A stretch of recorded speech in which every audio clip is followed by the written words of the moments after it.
Hello, Trudy. Hello. Yes, show your stream.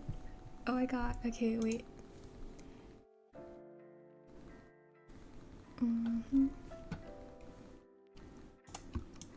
Let me check if the stream's working. Okay, I think so. ETU, welcome. Wow, so fast you appeared. Okay. Hello. Okay, I'm here. Woohoo. This is my thumbnails. They're so messy. Oh my god. This is the scene. I need to import the thumbnails.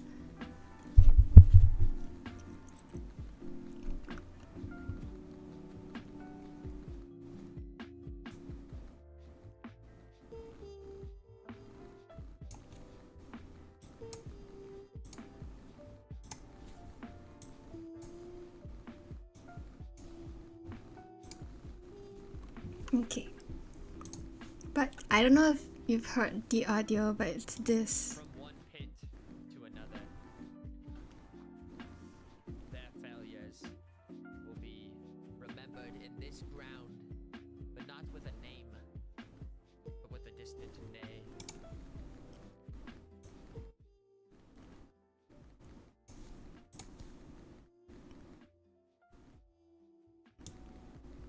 But yeah, that's the audio. I just wanted to animate a little shark man doing the horse, and his monologuing is fun. I haven't animated him, I think, yet. It's really soft. Let me see how I can do this. I guess if I change Little Shark Man, if I pause my Spotify and then turn up the audio and play it. From one pit to another, their failures will be remembered in this ground, but not with a name, but with a distant nay. It's when he's burying the horses in the horse cemetery that Bat made for him. Yee. Well, we'll see how it turns out. Spotify. Yeah.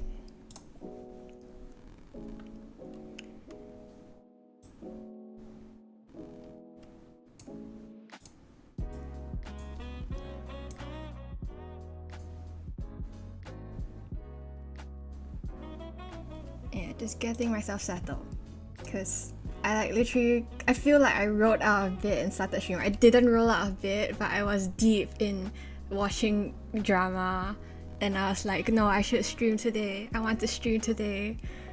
So I like forcibly stopped myself from watching drama, and then just press start stream.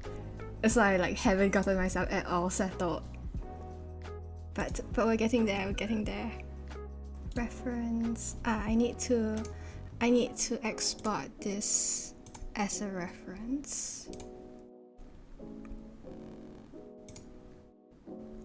Streamer time. Well, close enough. We do save. Import.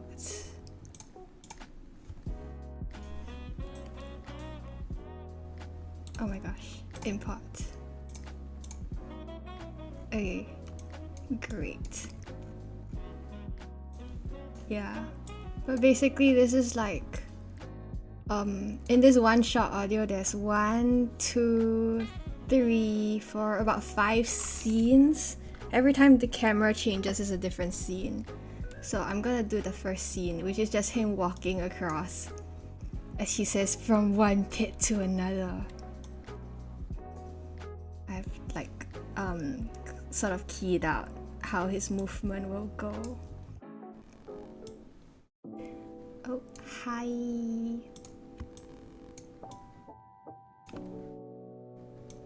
That emote is genuinely so cursed, but like in the best way possible.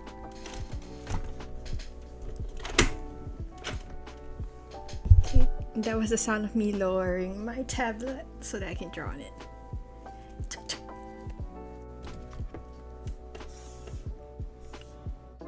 Okay. You unleashed it. Yeah. Dude, my body has been cracking, and then my chair is cracking also, and my tablet's also cracking. Like everything is just, I'm growing old. Sad. Okay, what color? I will use maybe yellow for the roughs. I have this thing, I usually like to sketch in color, and I like to sketch in the color of like the character. So since he's yellow, I usually go with like a yellowish, orangish color for Foolish. Yeah, for me it's like my legs, I guess. Yeah, my legs are cracking. Not my knees, it's like my legs, like my hips and my knees. My hip bones were cracking a lot just now.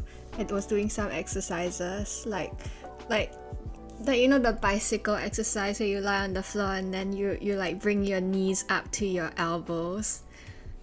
I was doing that, and every single move I made, my knees would crack, and it was horrifying. Sorry, not my knees, my hips. Okay, you're all gonna get, if you can hear the audio, you're all gonna get sick of it, like, soon, but this is the life of the animator. Ouch. From one pit to another. From one pit to another. From one pit to another. From one pit to another. Let's draw it. Okay. Ignore the frame, and then we just go. I'm gonna draw out frame so I don't let the frame bother me. From one pit to another.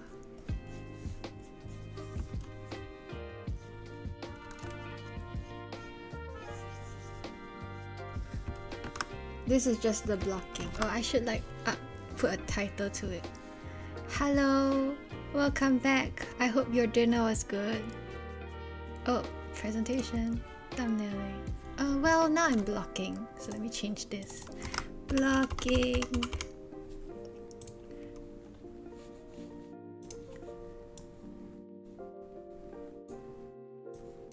Blocking. Smile.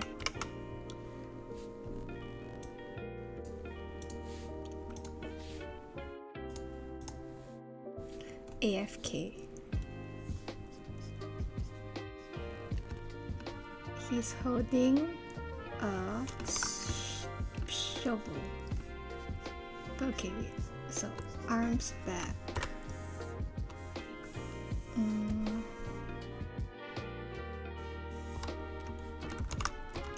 Cool.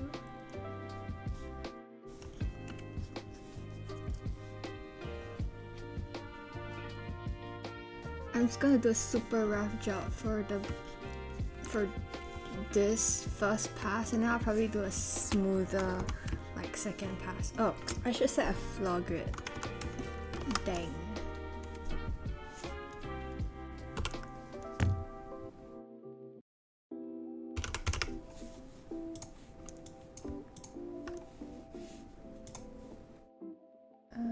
Great.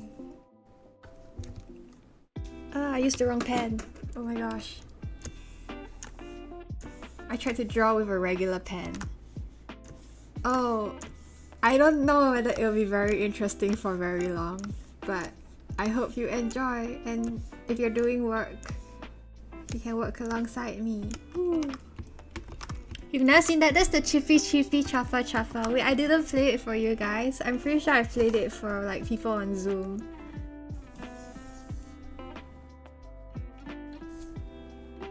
You've never seen it? Wait, now I feel like I need to show it. Wait. Well, now we just have to. Now we must take a break already. To show this.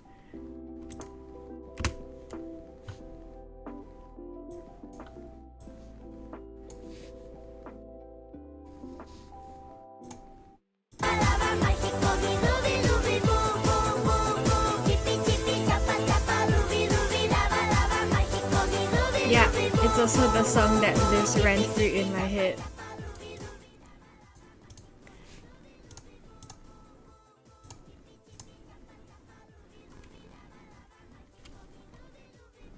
Yeah. What if this entire stream was just chippy chippy chapa chapa for the entire background noise? I think no one will watch me anymore. Okay, enough. But yes, that's where it came from.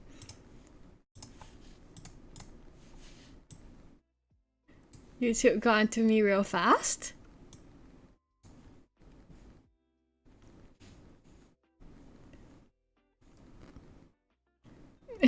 Did they mute me?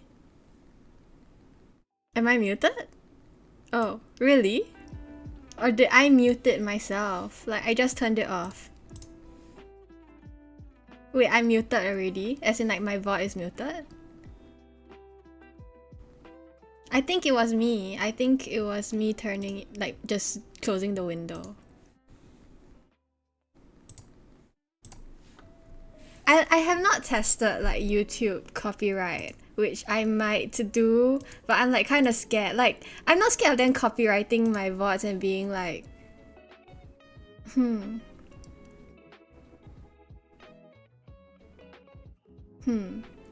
No, I'm just worried they will, like, nuke my channel. I don't know how it works. Like if I get a copyright strike, what happens? Do they just mute that video and that video is gone? Or, like, do they, like, yeet me from the platform? Like, I'm kind of scared about that, like, being yeeted from the platform. But it should be fine because I'm not monetizing anything, right? I don't know. 3 strikes. But then it's like, oh, do I test it and get 1 strike? And then I just have 2 strikes left to play with. That's like, ooh. But yeah, I should probably figure it out. Maybe next stream just fully copyright music in the background only. And then see how.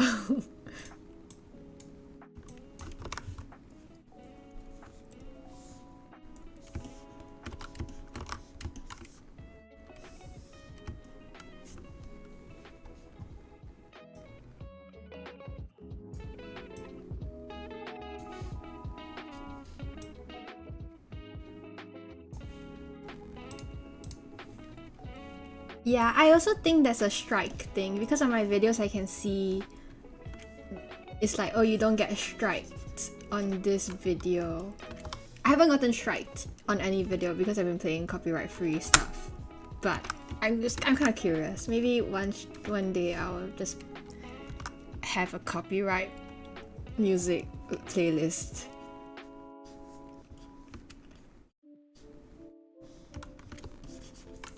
From one pit to another. From one pit to another.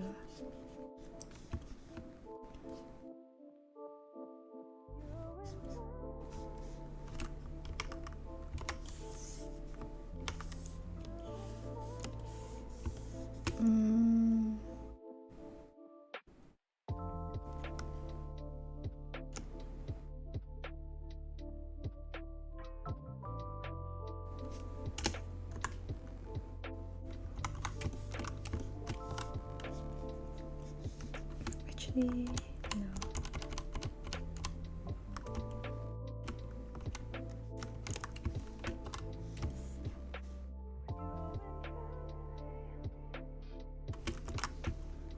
Oh, no worries, just ask away. I'm happy to answer what I can. I'm right now trying to figure out is the floor grid. Oh, it helps with placement, so I know, like, so I can keep him, because it's a character walking, right? So he needs to be walking on the same plane. So it just helps to keep things consistent. It is especially useful if I have multiple characters, which I don't right now, but say if like I had him and then I had like, I don't know, Bad Boy Halo, and then Bad Boy Halo, I want him to be standing like further back, so it'll help me. Bad Boy Halo looks like just a cat man. Yeah, bad. But yeah, so it'll help me to judge. And it's just, I guess, like habit to have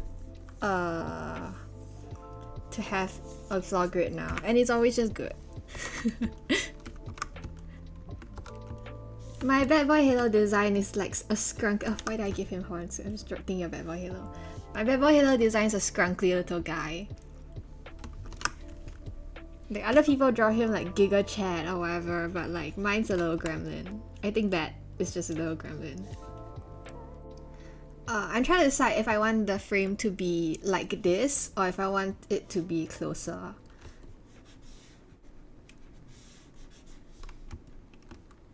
Yes, Sharkman and Scrunkly Little Guy. Wait, just gonna Ctrl Z everything. I'll just do it big again. I think I might actually prefer if the frame was like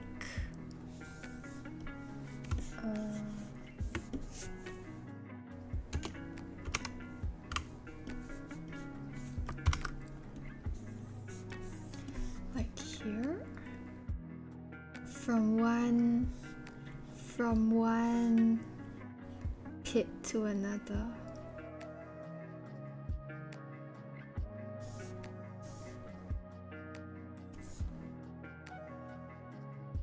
I should have figured this out in the blocking, like if I wanted the frame to be cropped close.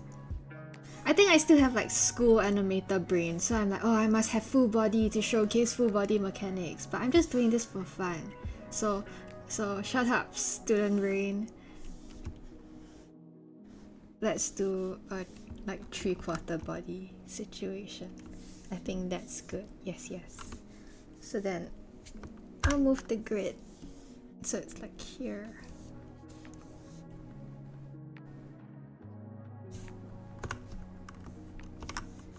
Okay, then the camera, center him a little bit more. I think this is good.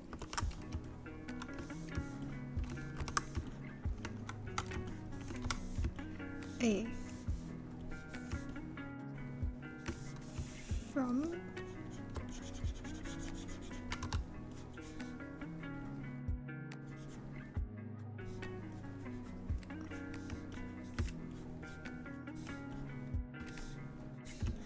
yeah, and the grid also helps me here to position his foot, because this foot's closer to the camera, so it should be like the floor grid helps me to know I placed it closer to the camera. It just helps with perspective and keeping things consistent.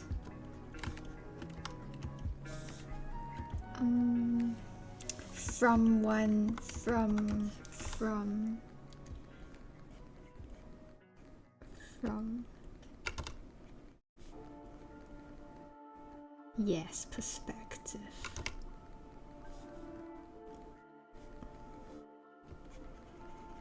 Do a nice facial expression.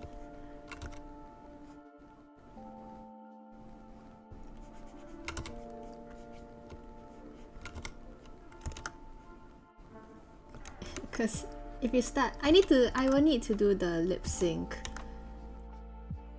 at some point, but for now, this is the F sound, so close enough.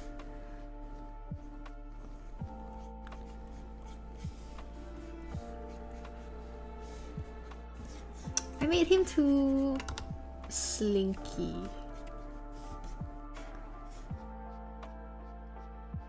I don't want to change the design.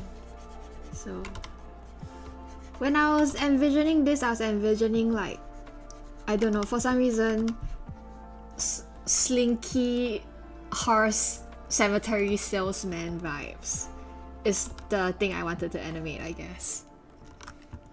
Yeah, I need to lip sync. Usually I lip sync at the end. So after I finish animating, like I finish everything, like the body mechanics and like the bodies. I finished animating the body and everything. Lip sync is the last thing I do before final like clean lines and coloring.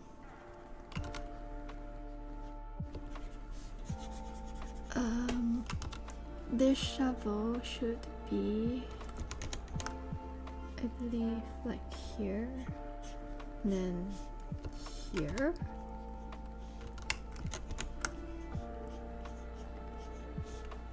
Like this.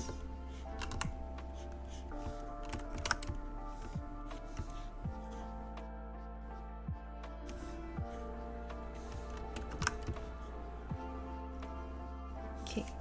2, 4, 6, 8.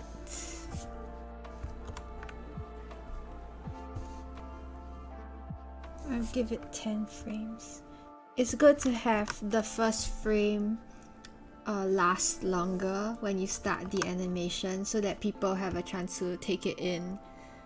Usually, you know, I think you all know we animate usually on 2s, which means each drawing stays for 2 frames. But sometimes if you're opening the animation, the first drawing might stay on for longer.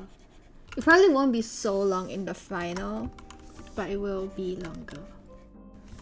This position needs to be held longer so people can like the eyes have time to take in and the brain has time to register what you're seeing.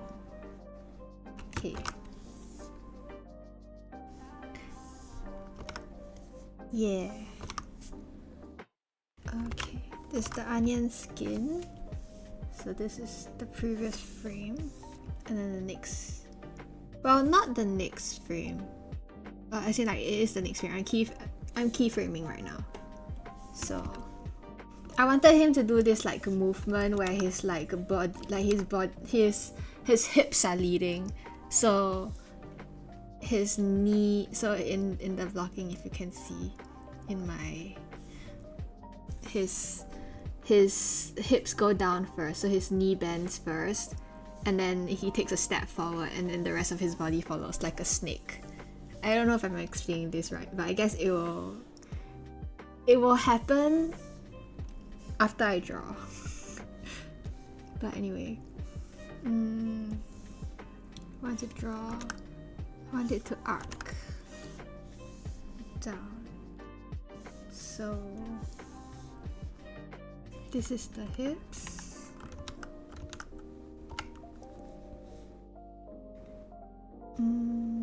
Down a little bit.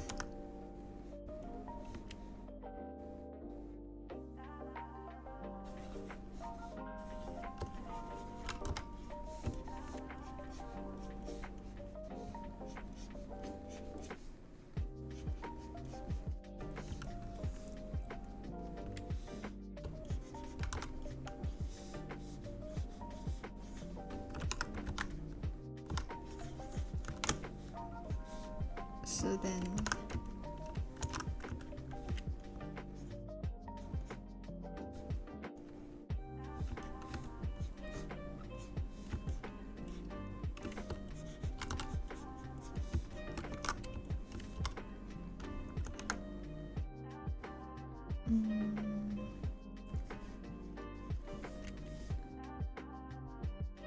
I might make him snap his fingers at some point, maybe. From one pit, From one pit, 2 on 2 he might snap. to another. 2 here. Okay, so we just keep going.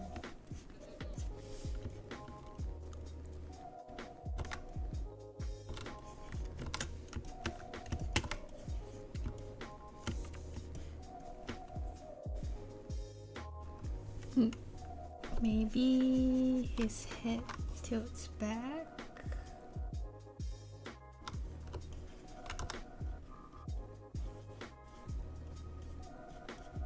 He goes up.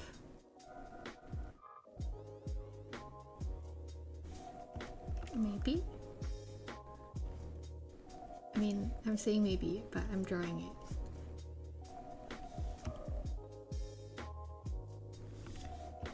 Yeah, maybe tilt up a little bit. This is here, this is here. Okay. I think the red makes it a bit hard to see. Maybe I do blue. Yeah, that works way better. I can see. And this goes, just make it darker a bit so I can actually see what I'm drawing.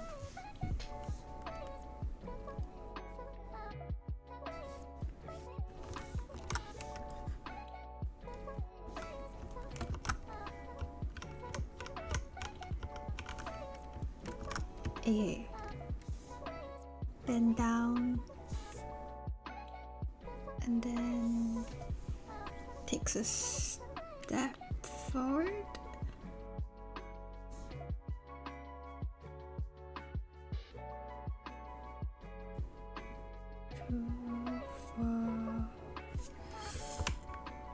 Four.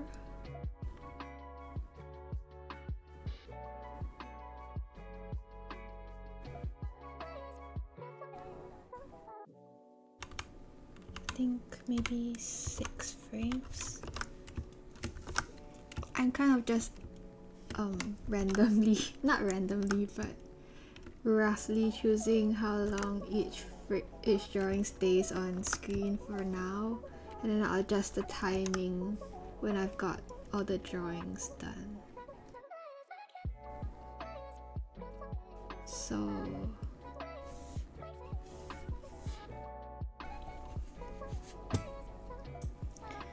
okay, so it's the back leg that moves forward.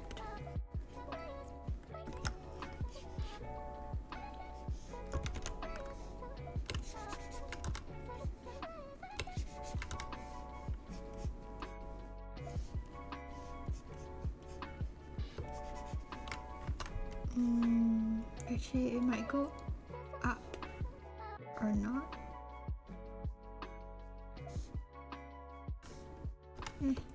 Let's see.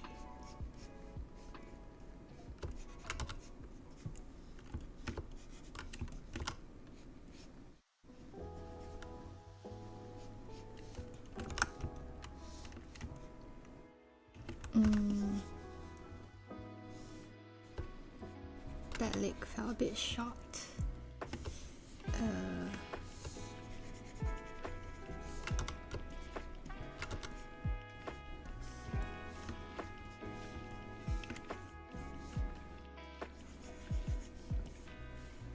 I want to keep the line of action.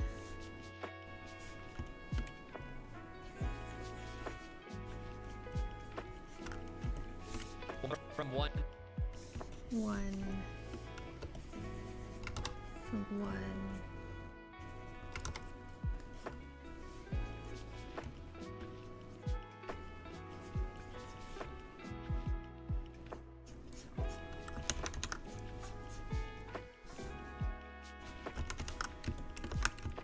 From one pit to another.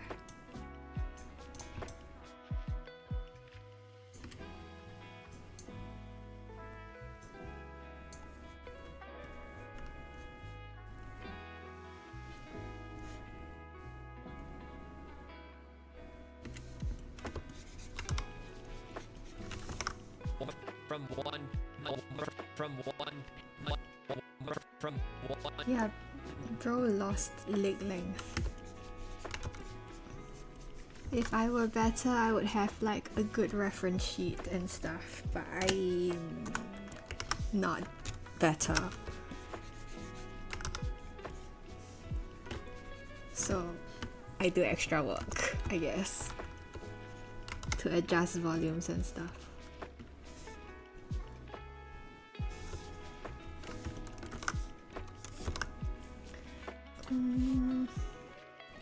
Use current drawing as reference. Okay.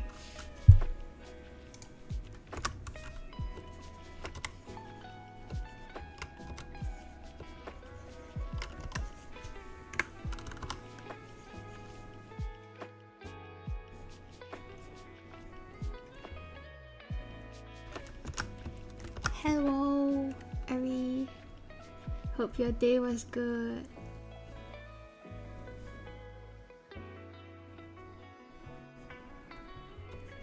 From one.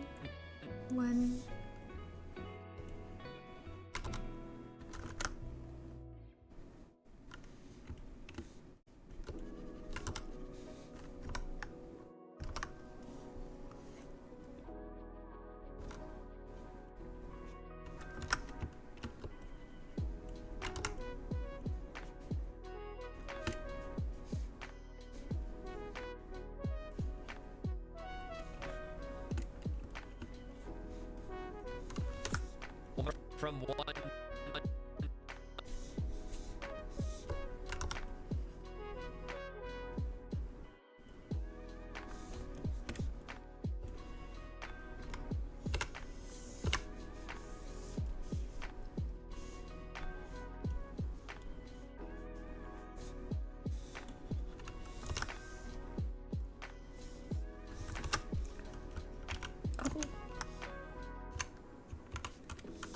From one.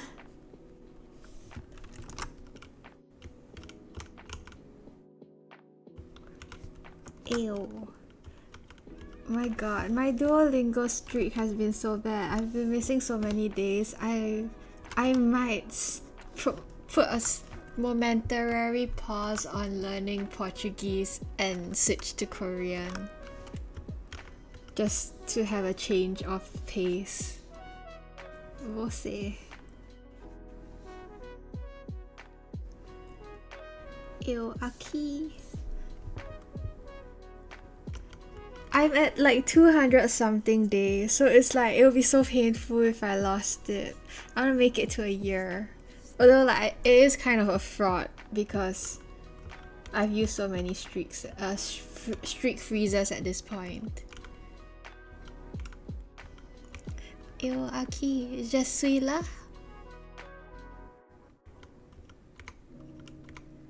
C'est parfait. Oh, the voice lines. Hey, 3, 4, 5, 6. Detaching from Duolingo has been. I cannot escape the burb. Unfortunately. My brain just wants to see numbers go brr.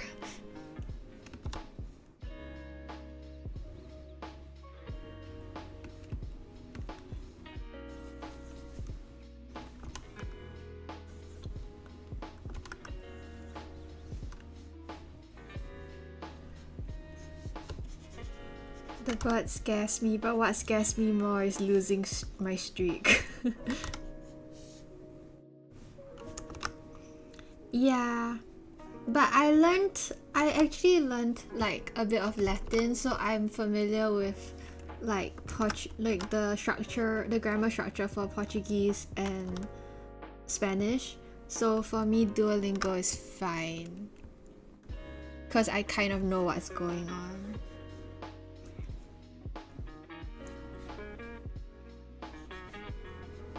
And I think because I watch a lot of Korean variety and I learned a bit of Japanese and I know Chinese, so Korean's like not that bad also for grammar.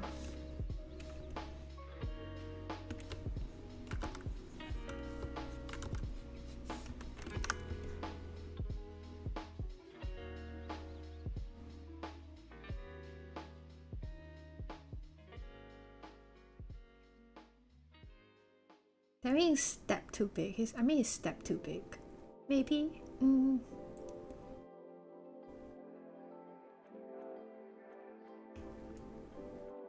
I made him sit lower.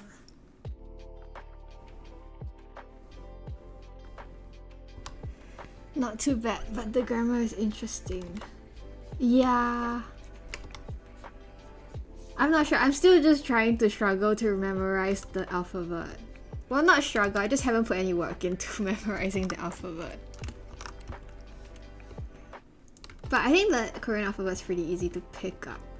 Because there was a period of time I was only watching like Running Man and 2 Days 1 Night, which are like Korean variety shows.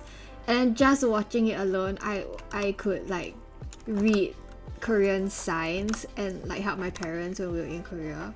So, but then I quickly lost it because then I stopped watching Korean stuff as much because I got busy. But I think like the Korean alphabet's kind of easy. 2 days, 1 night. Oh, yeah. I think I skipped from when Sunho left to when was it Inwoo, Na Inwoo joined, because the like period in between when he left and like Inwoo joined was kind of sad, I feel.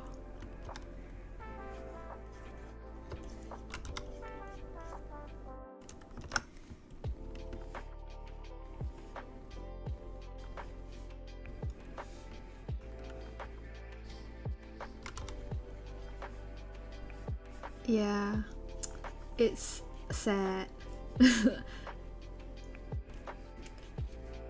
he left, so context is that like Kim Sun-ho was very popular when he was on 2 Days 1 Night, and he grew a lot in popularity because of the show and because of the dramas he was acting in. And then like a scandal broke out when he was honestly at his peak in popularity. A scandal broke out because an ex-girlfriend like accused him of forcing her to have an abortion. And bro, I'm still going crazy. I had to drag myself away from Flower of Evil. But okay, back to 2 Days 1 Night to finish the story. Yeah, he so then you know how Korean media is. If like you have a scandal, you immediately like you're cancelled. So he left the show. But yes, I was watching Flower of Evil, which is this Korean drama that's really, really good. And this is my second / third time watching it. Yes, Hometown Cha-Cha-Cha, which was like Kim Sun-ho's peak at that time. Yeah, I enjoyed Hometown Cha-Cha-Cha. So I don't usually like rom-coms, but Hometown Cha-Cha-Cha was one of the few that I really, really like vibe with. I think it's I do like the whole small town, like successful, pretty business girl like goes to small town and realizes that there is more to life than making money and being the best and chasing success. It's such a it's so nice. Until they really started dating, that it got boring. I honestly don't really remember. But yeah, usually that's how it goes, right? Like it's when you're watching a rom-com, the story is when they're getting together. Then once they get together, you don't care. Don't worry, Chu. Do you watch like anything, or you just watch streams, or do you like watch anime, watch I don't know, reality TV? What's your jam? What's your poison?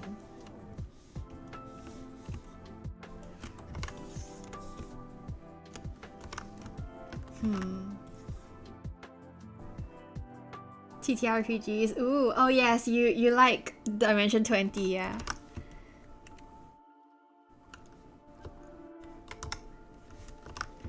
Teeny bit of K-pop.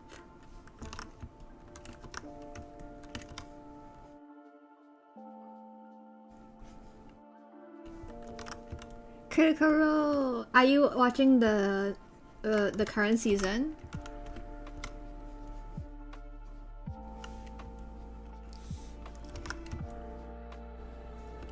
I have so many hyperfixations. I can't even say before QSMP what my hyperfixation was, because I like sometimes it just jumps around.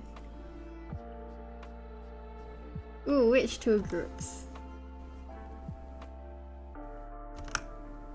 Oh, I honestly couldn't really get into season like campaign 3, so I haven't really watched. I think I only watched the first episode and I couldn't really like vibe with it.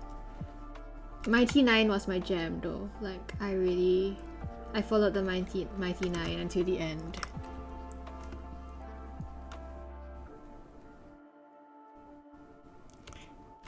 Luna and Dreamcatcher. Ooh, yeah, I don't know them. But yeah, I'm also not like too into K-pop.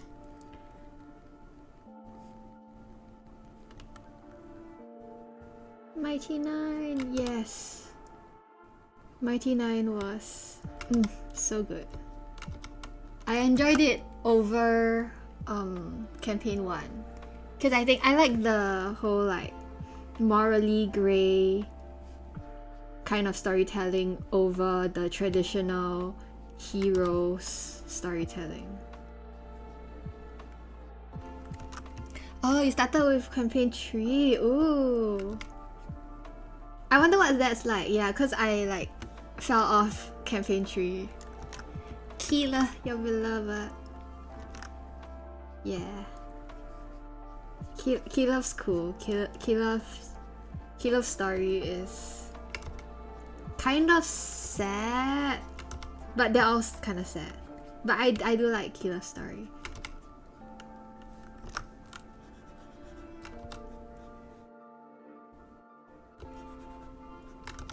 I wonder who's my favorite in campaign. My favorite in campaign 2 is Jester. Just freaking love Jester. Favorite in campaign 1. I don't know if I have a favorite in campaign 1. It's true, actually it's true. Whenever people make D&D, they don't have happy characters. Although to be fair, in my campaigns that I DM, my friend like gave himself a happy family and then I promptly kidnapped his daughter and like used it to threaten him.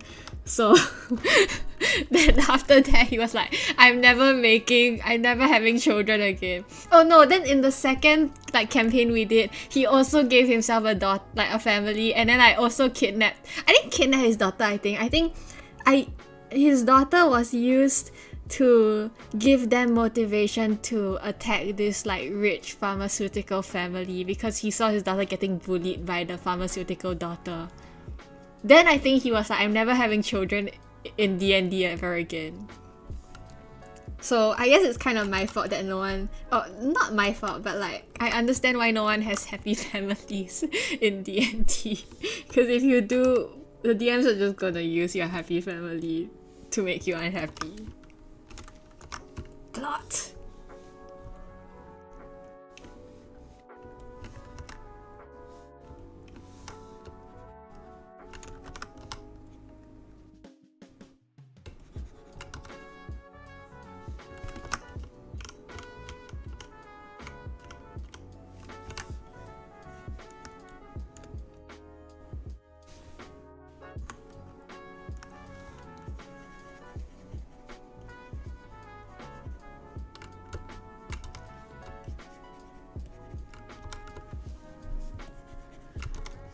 Yeah, our previous campaign was pretty cool.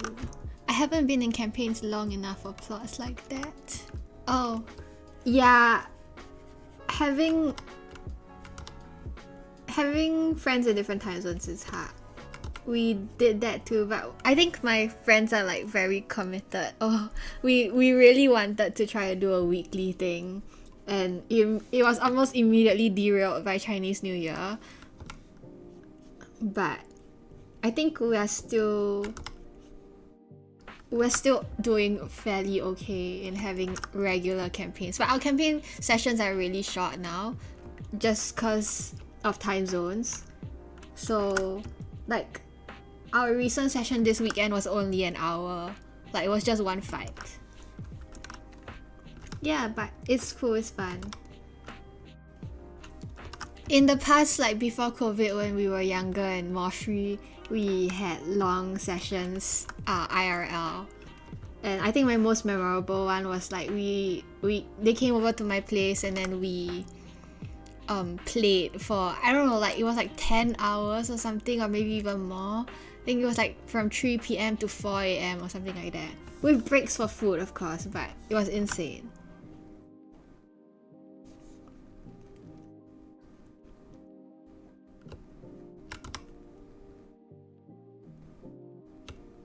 Yeah. You're like, how can you play a game for so long, but yet it happened.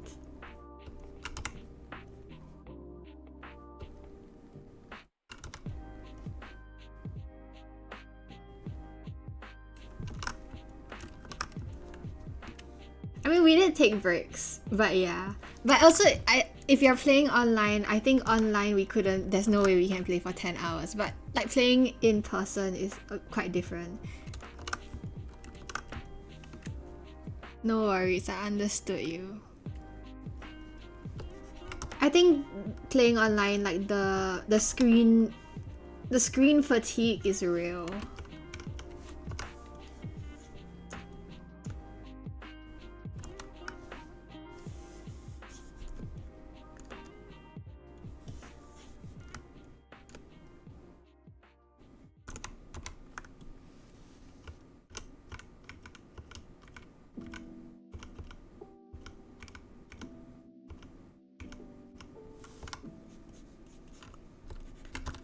Man, the volumes are all over the place. I should just not care about the volume. No, I should care about the volume.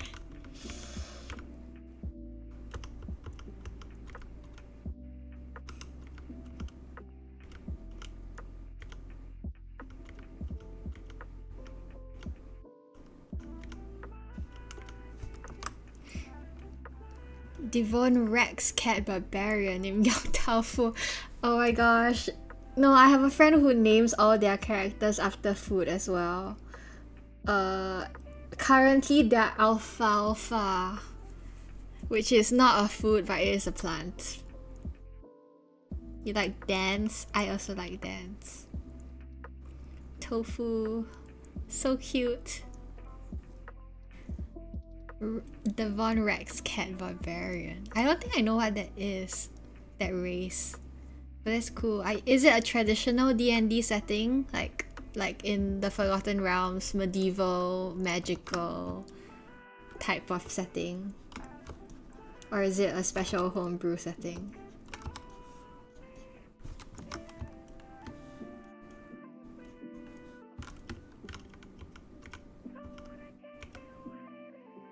Is a species of cat in real life? Pathfinder. Oh, understand. I don't know the Pathfinder system, but catfolk.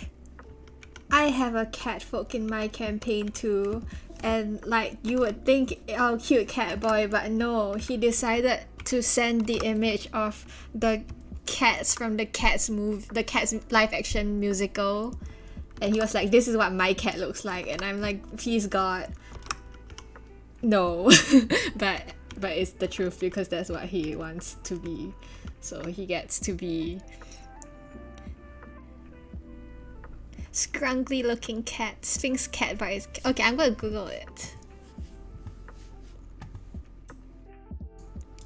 The Von Rex. Oh, I see. So cute. Oh my gosh. Oh, yeah, I like this, like, I don't know, this cat looks so elegant. But scrunkly. A little scrapper, a little fighter. I understand. A good breed for a barbarian.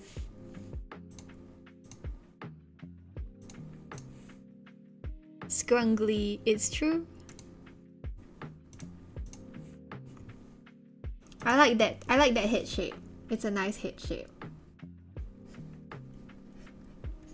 Big ears, small face.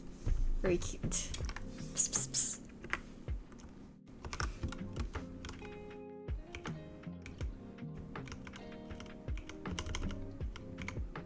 This is driving me insane. Maybe I need to actually draw a reference.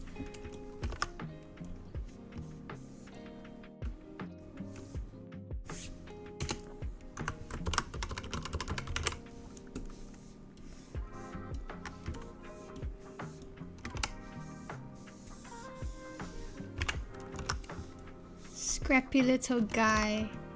Very cat and jiggling.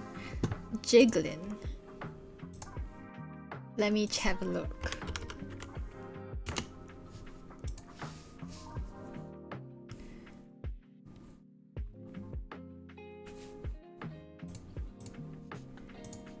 I think I have this.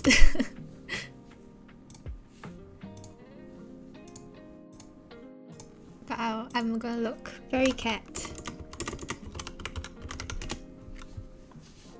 I still can't add 7TV. I'm very sad about it. I'll never get on.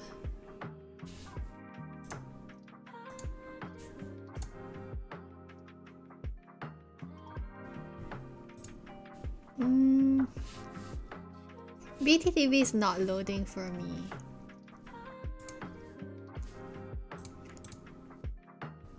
No, the will never come home. I know. Yeah, I don't know why, but this is what the BTTV looks like for right now. I can't add. Oh, I guess I'm just blindly adding. It should be very cat. It should be very cat. We hope.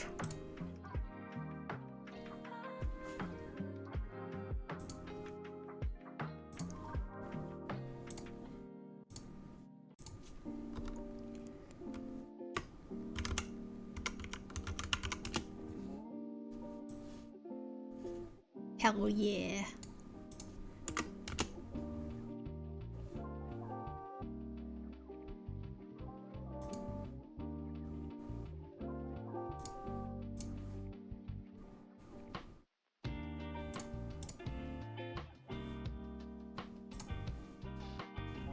Did this work?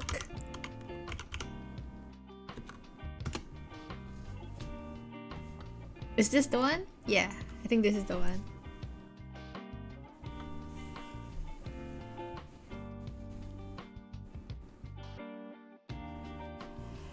Hey, ran away from the circus. My current campaigns, half of the characters also ran away from the circus. Cause I basically session 0, I was like, come up with a reason why you all know each other, and then half of them, one of them was like, I ran away from the circus, and the other two were like, you know what? Since you ran away from the circus, I ran away from the same circus. Or rather, they didn't run away from the same circus. They were part of the same circus. And the circus left town without them, so now they're looking for their circus.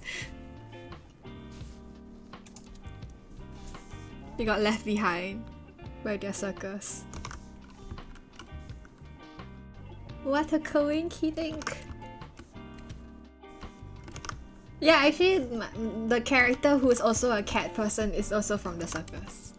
He's called Fiasco. I don't know if my friend will appreciate me sharing that, but he's not here, so he can't defend himself.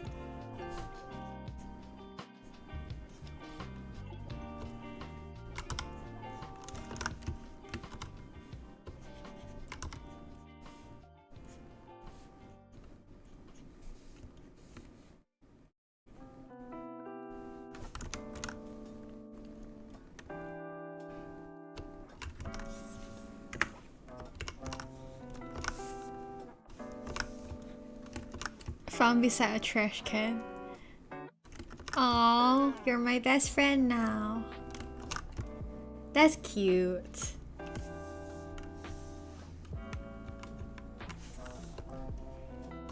How big's your party? How many players?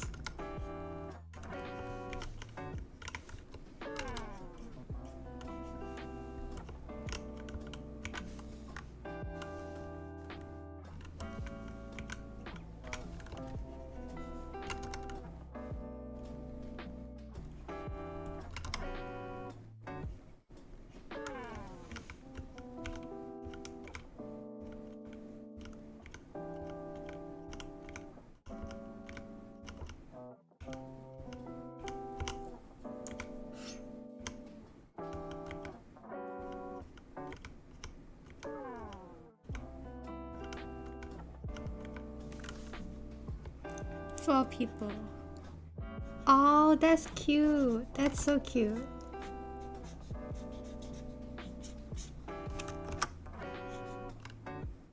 Jiggling kitty. It's jiggling without the G.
Oh, update on my Minecraft though. I didn't progress the game because since I've started it on stream, I feel obliged to play it on stream. But I finished my house because I was like, I can do that off stream.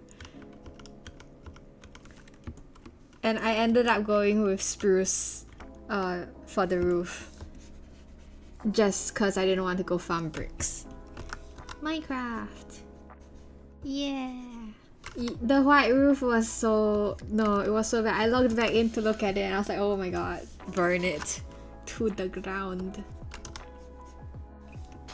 Spruce.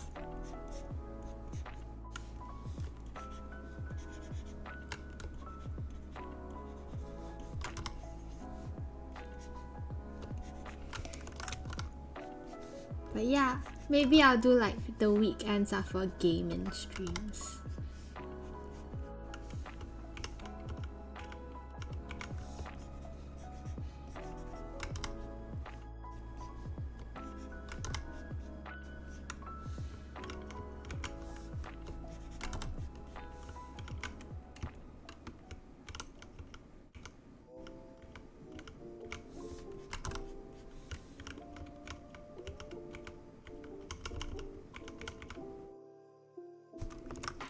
Oh, we are the most free, yeah.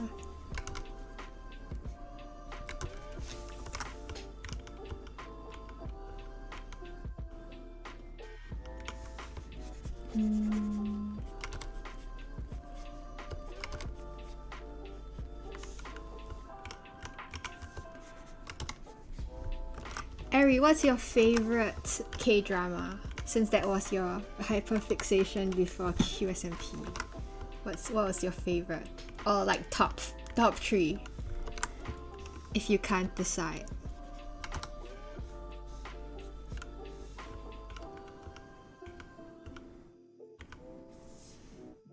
Oh, Vincenzo. That was the one that got me into K-dramas. I didn't really used to watch K-dramas, and then I was like looking for something to watch on Netflix and I saw Vincenzo and it kept coming up in the recommended, so I thought I'll give it a try, and then now I watch K-dramas. Damn.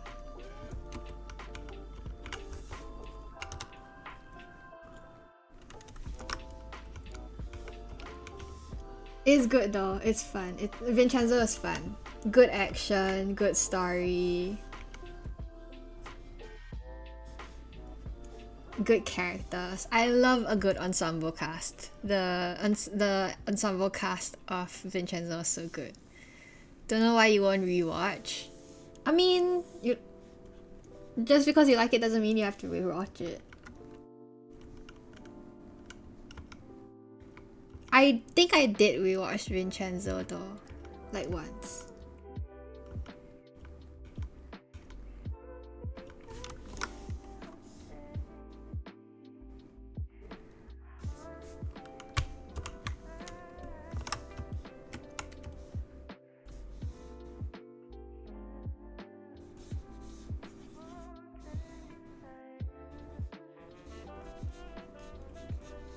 I think my favorite during that period was The King. The one with Kim Go-eun. I like Kim Go-eun.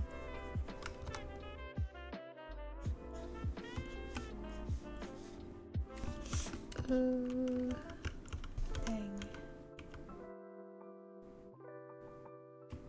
I think his step is too big. Yeah.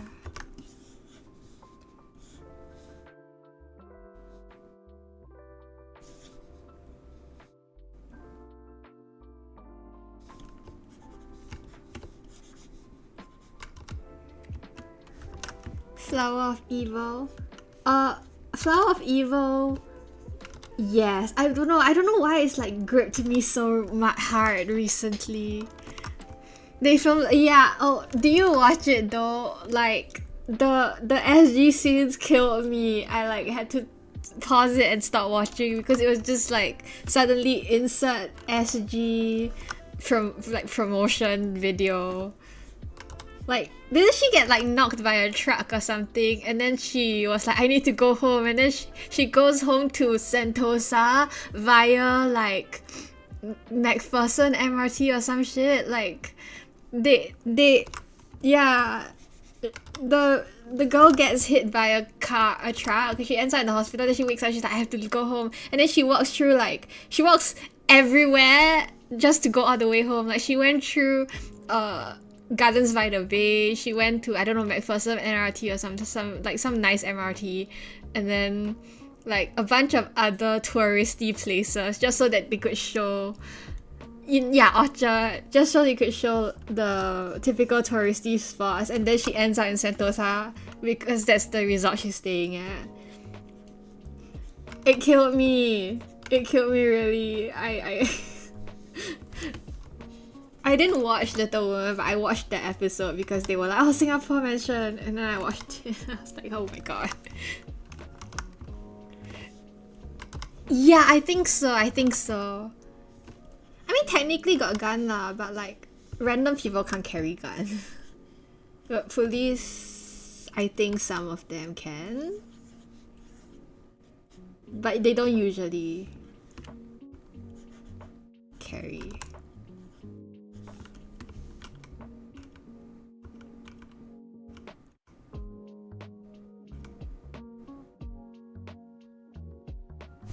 Actually, no, this is fine. From one.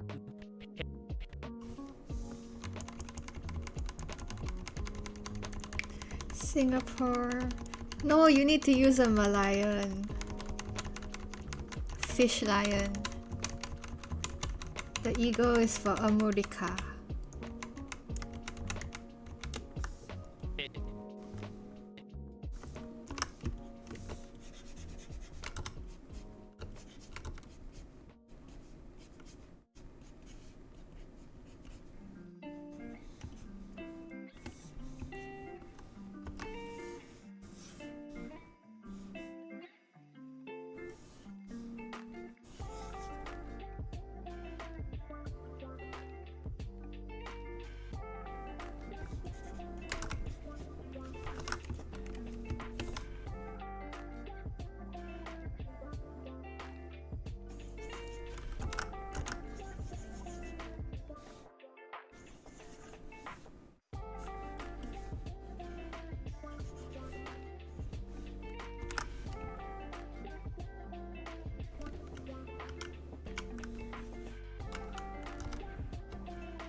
Oh, try explaining Flower of Evil. Man. How do I even start? Okay, so... Wait, what's the... I mean, cause the show is like... It's a thriller, right? So there's a huge mystery behind it. But the main premise is... There's this happy family. Father is a metal worker, mother is a police detective. Metal worker, he's a metal craftsman. And then then they have a little girl, and they are a happy family. And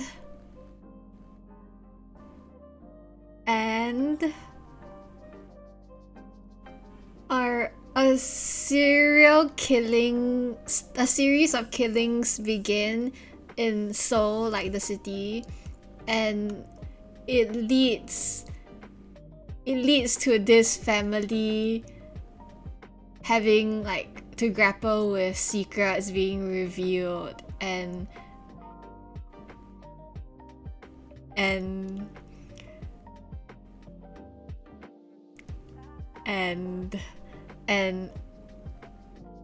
their love grows stronger throughout it all.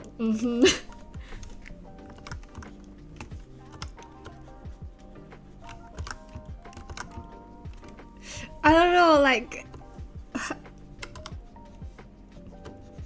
Okay, but the main thing why like it kills me, why it's so good, is because so the main character, he has a antisocial personality disorder that makes it difficult, or that makes it he's unable to understand human emotions. He's incapable of processing emotion, so he doesn't feel emotions the way regular humans feel emotions. So like if someone is rude to him,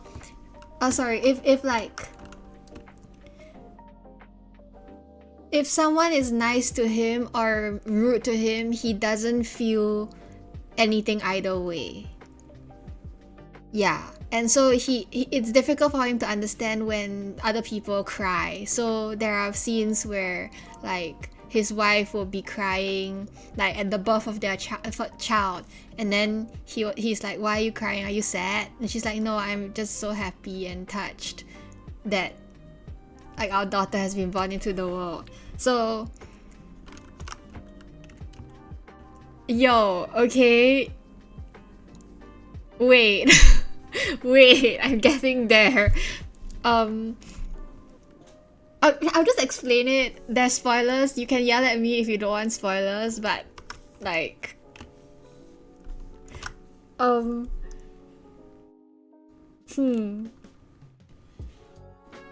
So in the past, main character and his sister lived in a small town.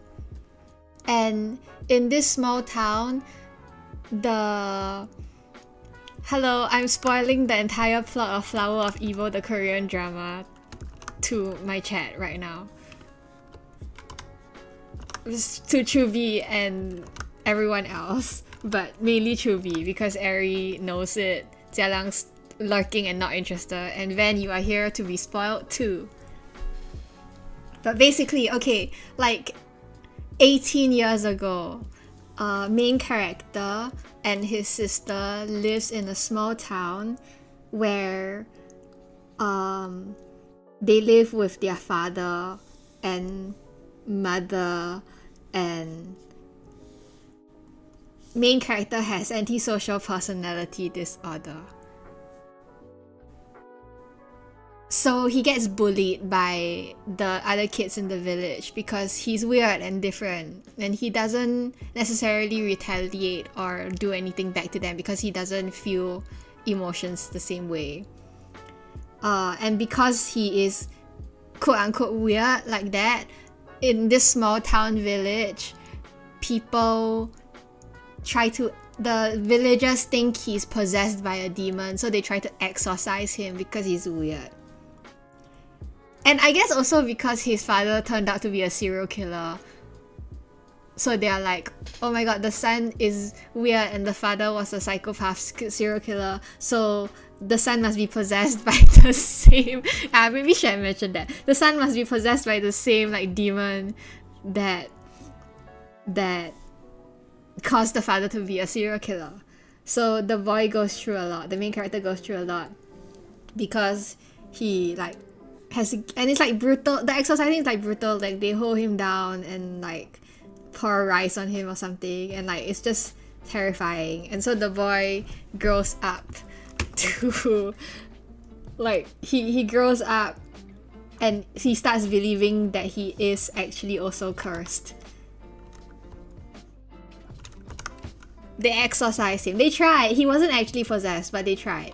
But because obviously it's like quite traumatizing for a young boy.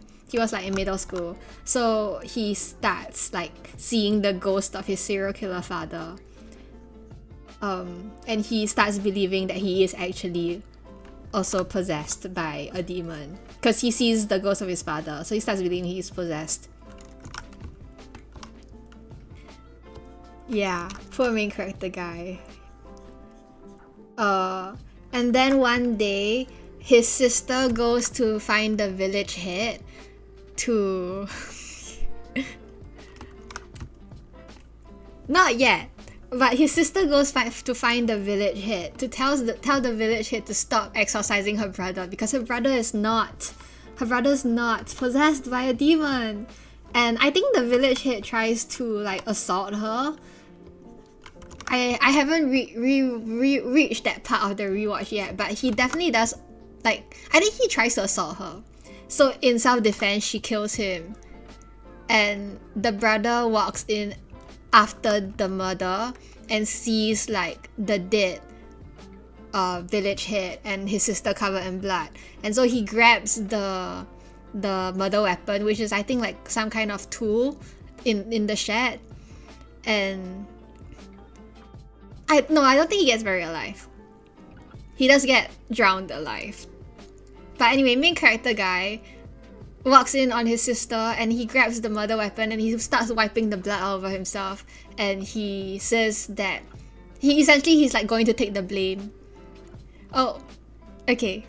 Yeah, he is taking the blame for his sister's murder because he doesn't feel emotions the same way. So he knows that if his sister like were to go to jail, was to be accused of the crime of murder, she would suffer more than him. So he makes the decision to take the blame for his sister's murder.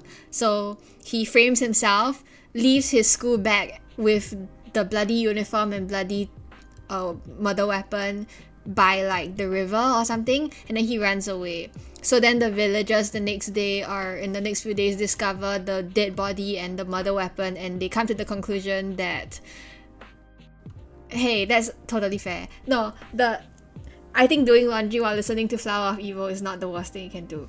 But yeah, so the villagers come to the conclusion that this boy, main character, is the one who killed the village head. And then they're like, oh, it makes sense. Weird son of the psychopathic serial killer is also a murderer. Checks out. So this guy is then on the run for 20 years, where he is a wanted murderer. But how does he stay on the run for 20 years, you might ask? Well, it's because he takes on a new personality of this guy called Baek Hee Song. So he takes on the person.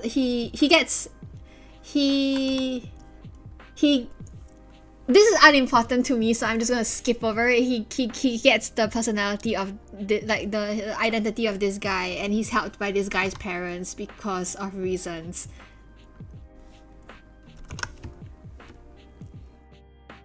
So he has a new personality, and then he moves to another village to like have a kind of a change in scenery, a new start.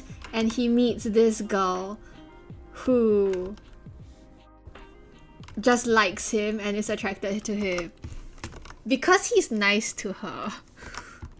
As a 3 times watcher, the entire plot with Baek Hee Song, like, I mean, it's important, but also I don't care about it. I only care about the main character and his like relationship with his family.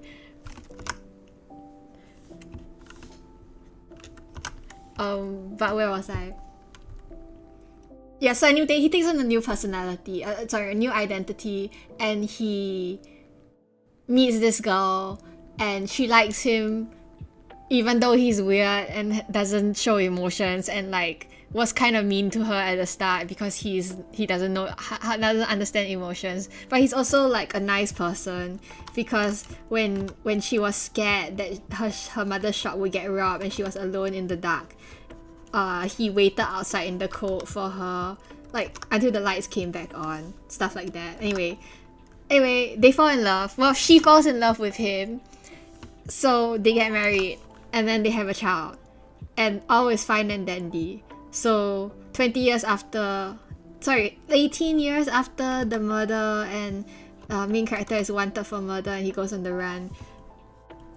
He is living a fairly peaceful family life in Seoul as a like metal worker, and his wife's a police officer. And that's when the story begins. That's when the show begins. there's a series of murders that happen that lead policemen, like the police, to revisit this murder, the serial killing murder of the father from 20 years ago. And so slowly things come to light and it's revealed, you know, that he is not who he says he is, and then his wife is the one who's in charge of investigating his murder. And I don't even know where I was going with this. The main point that I'm interested in is that he keeps claiming he's unable to love. He's unable to feel emotions because that's what the doctors and everyone told him. And because he doesn't understand emotions himself, he believes what the medical professionals say. They say you have a personality disorder, you are unable to process and feel emotions like regular humans. So he's like, I'm unable to process and feel emotions like regular humans. I cannot understand or feel love. So he thinks that he doesn't love his wife, and he thinks he's just using her in order to protect his real identity and to like live as not the son of a murderer. But everything that he does for her like just shows that he does love her, and he doesn't even understand that he loves her. And that's what really gets me, is how he doesn't think he knows or perhaps even deserves love because he's unable to give love, but all he has been doing in his whole life with her is giving her love, giving her and his daughter love. And even though he's saying he's doing it just cause he needs to deceive them and pretend to be this other person, it is who he is, and he does it because he knows it makes them happy. So that's what really gets me about this show, is how he says he can't feel love, but he can still love and give others love. And even though he's the one that everyone says, oh, you're a monster, you cannot feel emotions, he's the one who has never wanted to kill or hurt like another human. Well, he has as a child, but he has opportunities to kill people and he doesn't. Like he doesn't kill people, and he's like pretty gentle. And his wife also, she's a police officer, right? So, and she's a good detective. She's good at solving crimes. So she figures out fairly early on that wait really? Like the wife is a good detective, right? So she figures out pretty early on that he is the son of the murderer, but instead of doing what she should and probably would have done by turning him in, she like fights against that part of herself to protect him. Even when she didn't know he was innocent, she chose to protect him. No, he didn't kill someone as a child. That guy tried to kill him, and then he didn't kill that guy. He didn't kill anyone. I mean, he did try to kill people as a child. Well, he did he try? He did attack people as a child. Because like that was when he didn't no one understood his personality disorder. So he did try to he did attack people, but he'd never killed anyone. The only people who killed people in the show was the sister who killed the village head, the father who was the serial killer, and the accomplice of the father who was the accomplice. And then the guy who trapped the main character in the swimming pool because he was trying to find the actual killer. This is so complex. Like, I don't want to spoil the entire thing.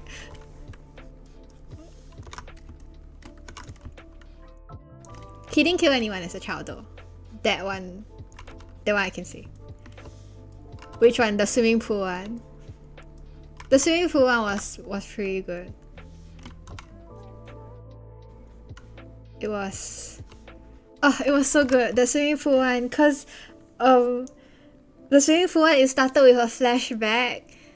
Yeah, it started with a flashback when the main character and his wife were not yet husband and wife, and they were like kind of dating, but not really, because he was like, I don't understand why you like me, you shouldn't like me, I can't be good to you, because like he doesn't say it, but it's because he doesn't think that he has it in him to love anyone. So he's like, stop bothering me, I can't give you what you want. And she's insistent, and so she asks him like, why don't you want me to love you? And then he says, because I dropped out of high school, I used to fight people, like I'm a delinquent. Hello, welcome back. So at the start of this episode, it's a flashback where he details all the ways in which he's not suitable as a lover, without saying it's because of his personality disorder that doesn't allow him to love anyone. And this girl, she says it's okay, like, oh, she says, oh, so you don't want me to love you because you think that, because you feel sorry towards me, because you think you're not good enough for me. It's okay, I'm going to love you even more now. And then at the end of the episode, she saves, in present time, she saves him from dying in the swimming pool. And as she is crying and desperately trying to resuscitate him, he thinks, I finally understand what you meant back then. I always thought I was lucky to meet you, but now I think that perhaps you should never have met me, and I'm sorry towards you. And it's like, oh, it's because in the past he didn't understand what she meant when she said, oh, you must feel sorry towards me, because he's like, no, I don't feel anything towards you, I'm incapable of feeling. But then in the present now, you forgot your view account. Dang, this is on Netflix though, so you could totally watch it if you have Netflix. It's also on View, I think, though.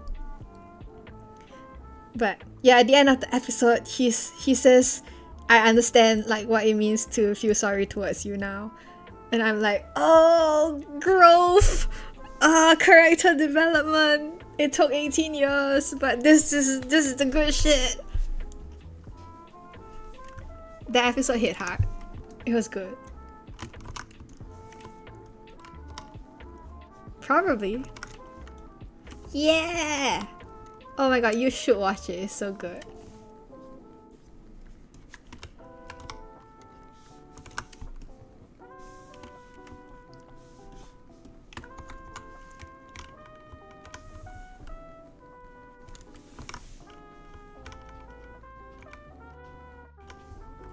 Rickroll. Yeah, it does, because it's a thriller suspense thing, so you get like psyched a lot.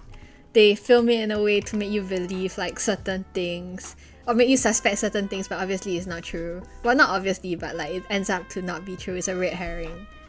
But that's like typical thriller setups. And I mean, also personally, I think Lee Joon-gi's the main character, Lee Joon-gi the actor, he's just a really good actor. I've liked all his works, and I think he's a good actor.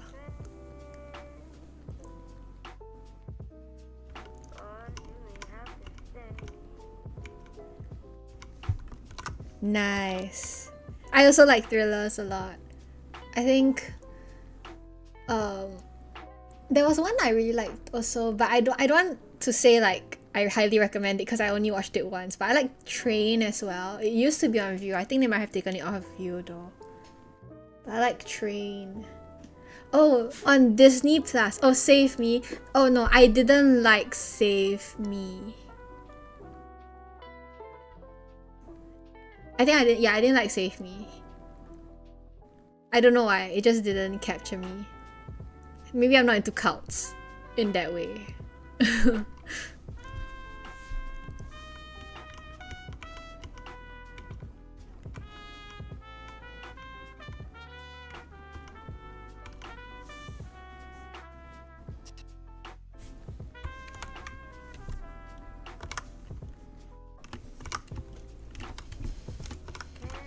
It was rough. I watched quite a bit of it. I think I skipped through it because I like Udo Hwan who acts in that as well. But I don't think I watched the whole thing because, yeah, I don't know. It just didn't.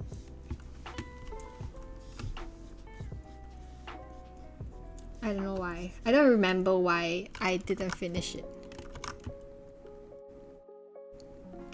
Jazz lick in.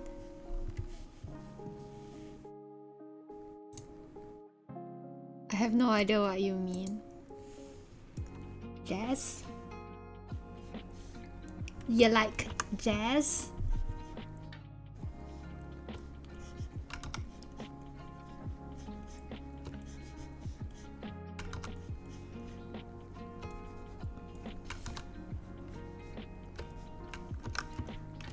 Ads? You got ads on my stream?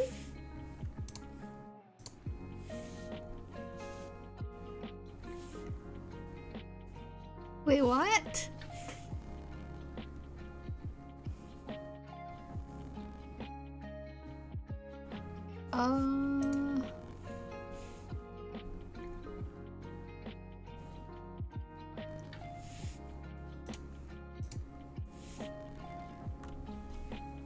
Oh, on the View. Wait, huh? You get ads on View, but don't you have an account? You can't. That's why you shouldn't get ads. Cause firstly, like YouTube, I don't think does the ad thing like Twitch. Like you shouldn't get ads on YouTube streams. And secondly, my channel's not monetized. It doesn't. It's not. It doesn't qualify for like memberships and all that stuff. No worries.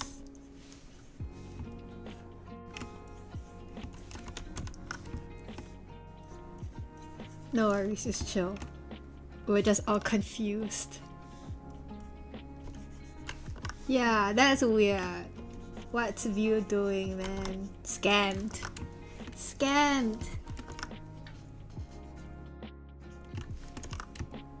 Oh well. One day we'll have memberships. Oh yeah, no worries, we got that. We understood.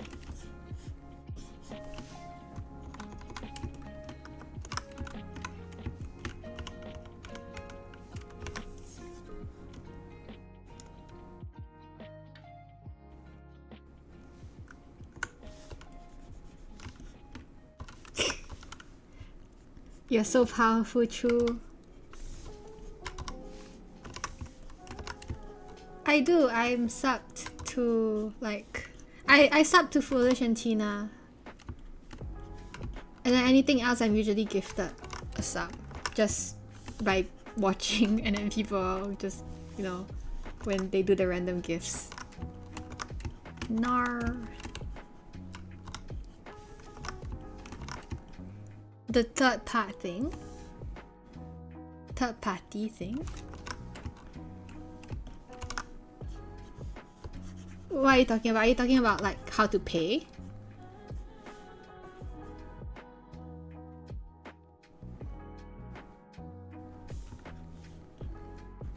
I just sub because I want the emotes and I don't want ads. Although I do have an ad blocker, haha. But I sub for the emotes.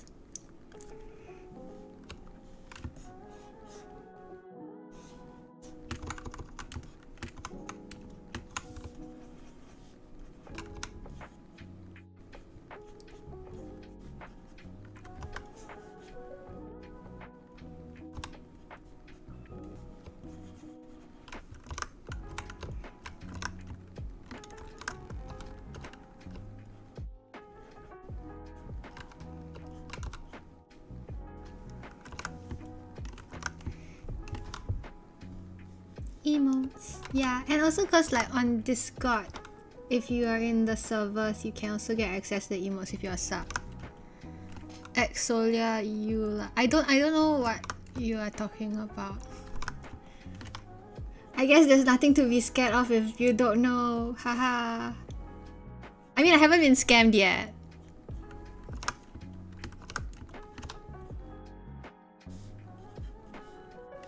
And I mean Twitch should be like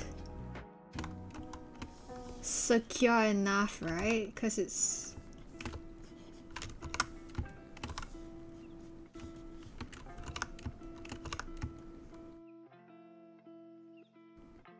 I have no idea.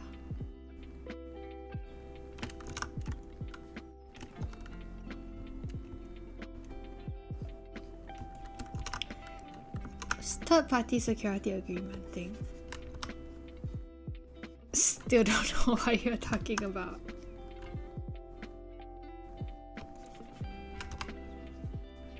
I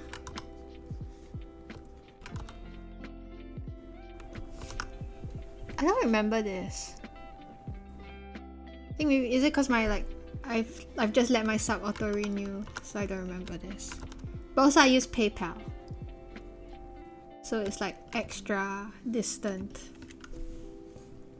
from my payment methods.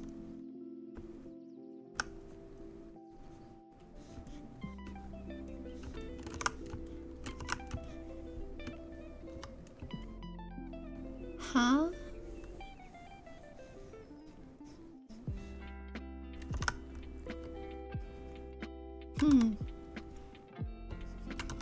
I don't know, I use PayPal, so like they don't send me to the bank website, they just use my PayPal from...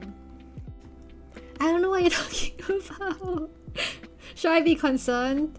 I'm just gonna continue giving them money. Okay, I'll look at it after stream, I'll have a look.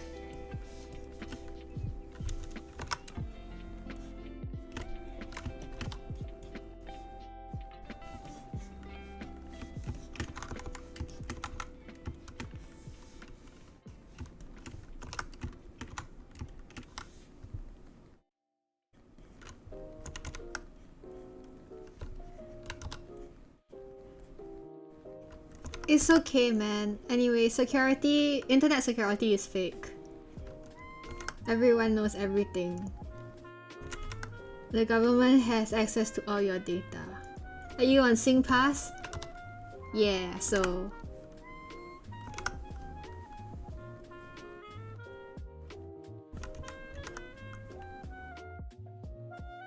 yeah, it could be a bank thing. It sounds like a bank thing.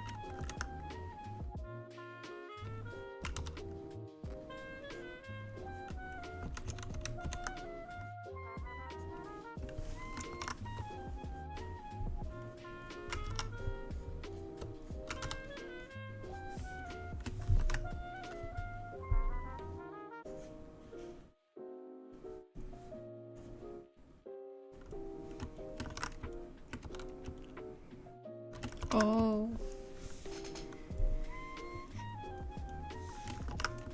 Our data is no longer private. We have to accept that fact in our digital age.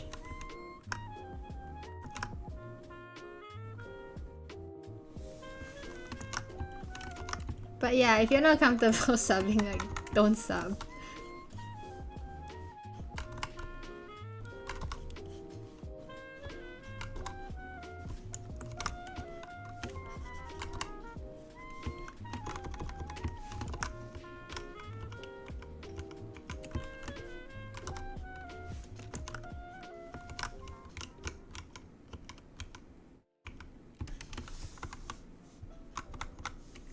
Huh. Wait. From one pit to one pit to another.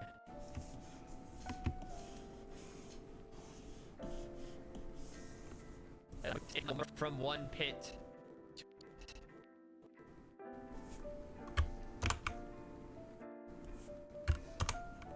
Hello?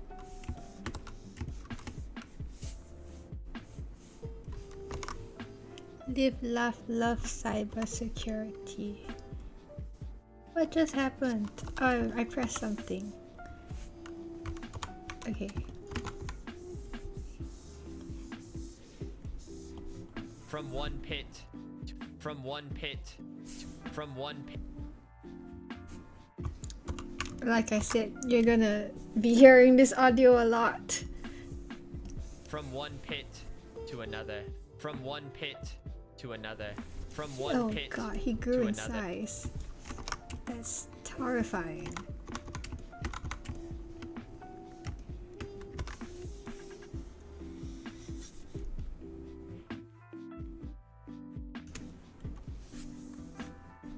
To another, from one pit to another, from one pit to another, from one pit to another, from one pit to another, from one pit to another, from one pit to another, from one pit to another, from one pit to another, from one pit to another.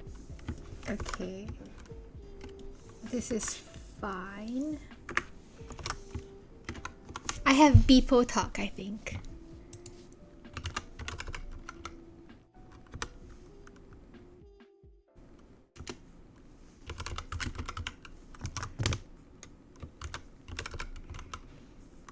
Beepo talk.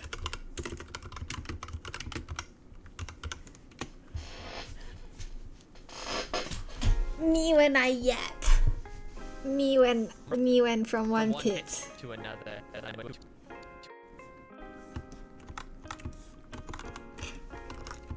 to another.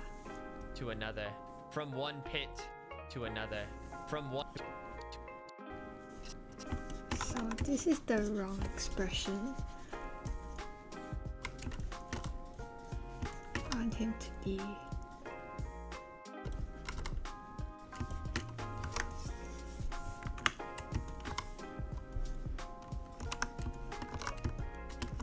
Oh, nice.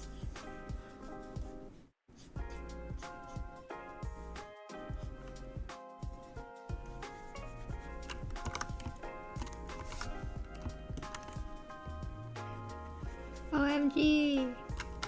No one ate it. So cute.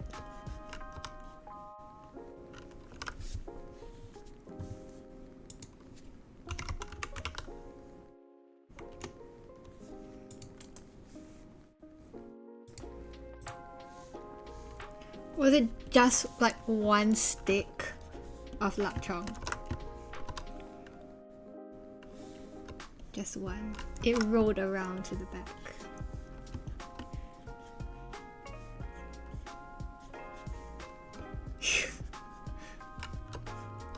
So cute. A freshest stick.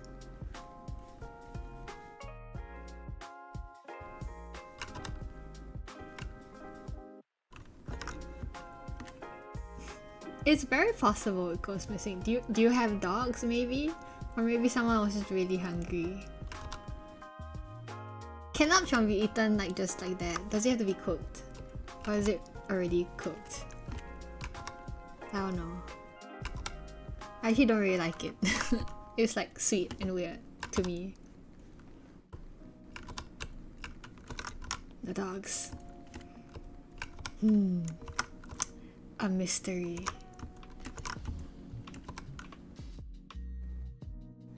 I don't mind it, but like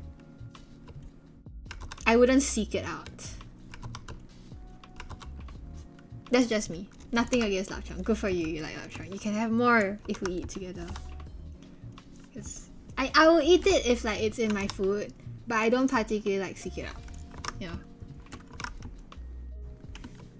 He just rolled around. He didn't want to be eaten.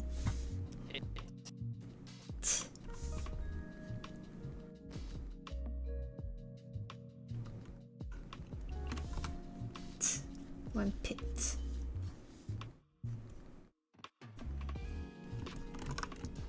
Oh, I like green onions. I'm ambivalent about cilantro, but I'll take your green onions. I love green onions.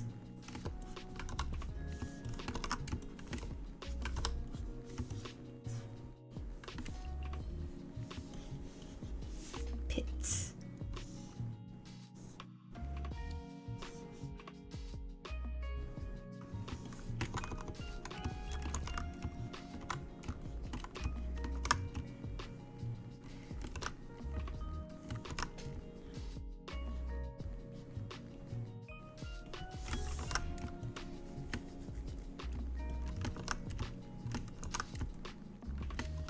That's understandable. Yeah, it does have kind of a sharp-ish taste, I think. Not very strong, but ooh. It does kind of, yeah, it does have a little bit of taste. Like, it has that sharp taste, like really weak wasabi is how I describe it.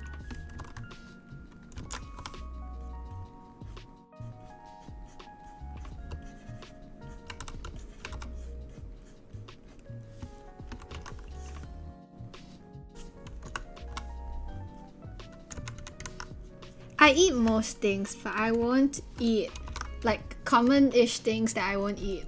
Lady's fingers and bitter gourd.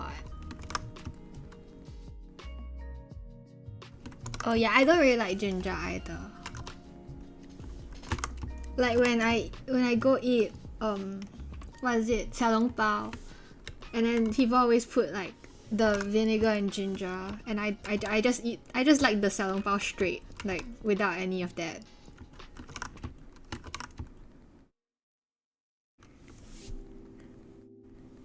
Ketchup is not real tomatoes.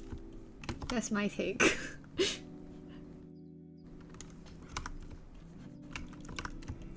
Hate vinegar. Oh damn! All the tomato haters. I like I'm okay with tomatoes. Like, I don't mind tomatoes. I like cherry tomatoes. No, not the toes, not the tomatoes. To another.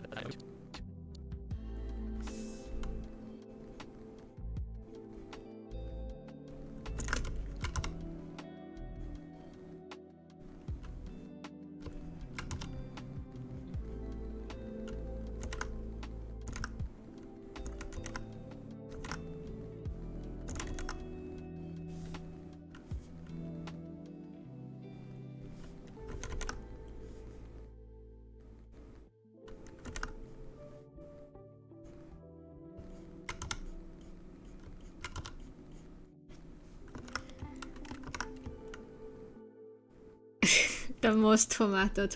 A cherry tomato is like a tomato squished into a little sack of tomato that explodes in tomato when you put it in your mouth.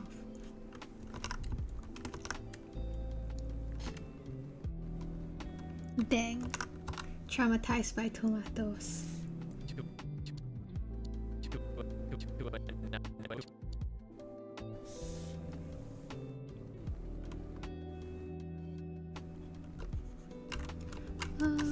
From one pit to another.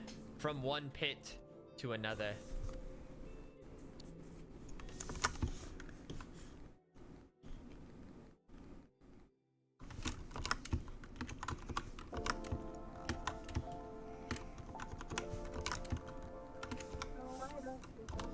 Some people like bitter things. Well, I like coffee, and coffee is bitter. But yeah, I can't eat too much bitter gourd. Like, I'll still eat it, but I won't eat a lot. Like, if my parents got it at like a zi-char shop, then I'll only eat a bit of the dish. I won't like. I'll just let them eat most of it since they like it.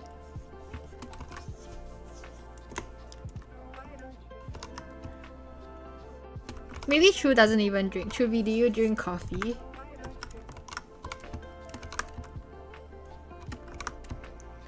Oh, yeah.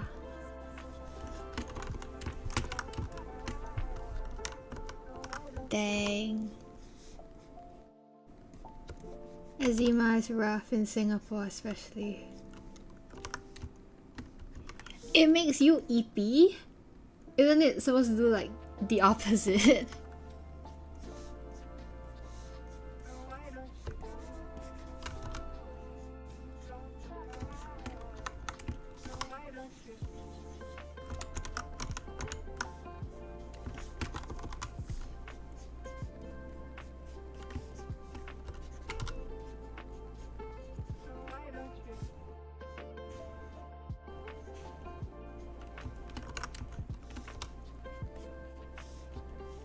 I love coffee, but I can't drink it because it makes me too jittery. Like, so I can't drink too much. So usually I just drink it decaf.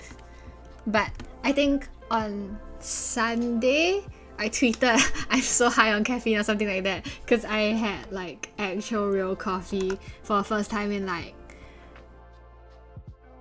I want to say 3 months, honestly. I don't think I've had any since the start of the year.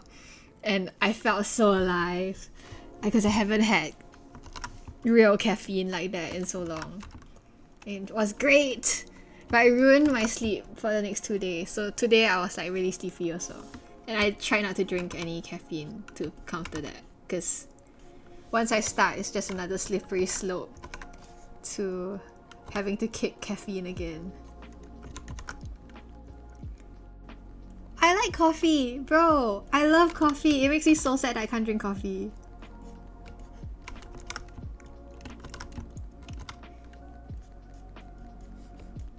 I mean, I'll probably start drinking more coffee once like my schedule gets busier. But for now, I'm trying not to.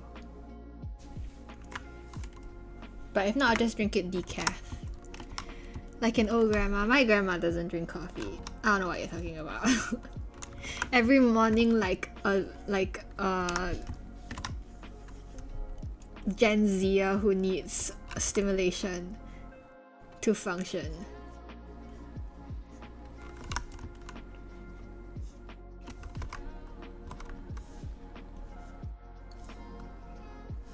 Ooh, kopi o kosong. I drink kopi o because I'm lactose intolerant, so I don't drink milk.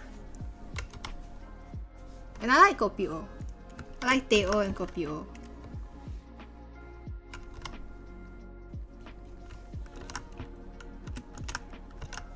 Dang.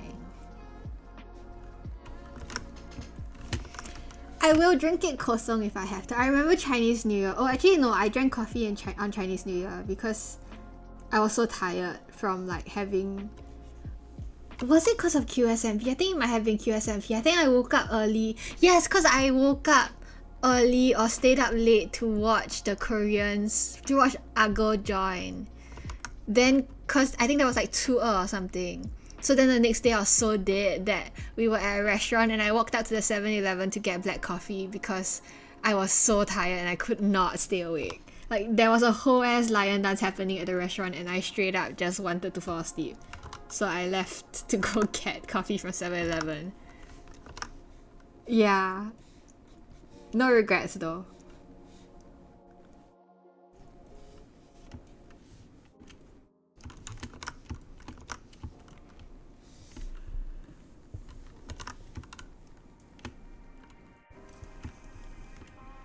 I can't drink Milo because I'm lactose intolerant. Like, I'm really, really badly lactose intolerant. So I'm not the kind of lactose intolerant that doesn't care and still drinks milk. I just don't drink milk at all. So I haven't had Milo in like... I don't even know how long. Almost 10 years maybe.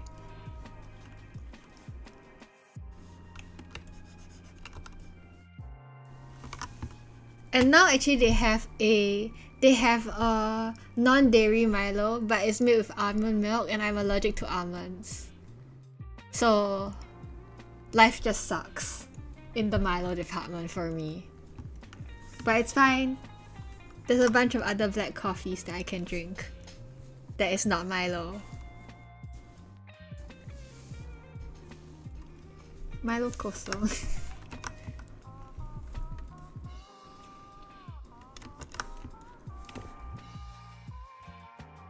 I used to love Milo Dinosaur back when I wasn't lactose intolerant.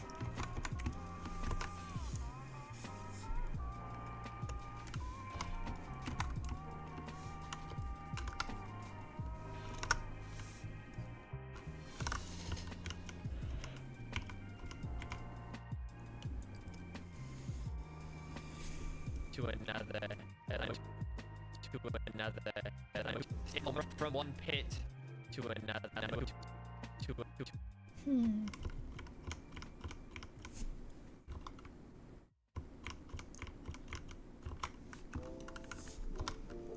To another.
fingers? No snap.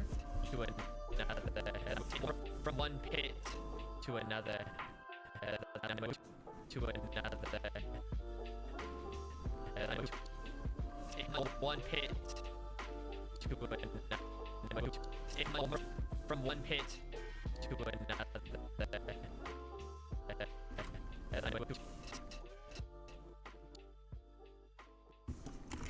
From one pit to another.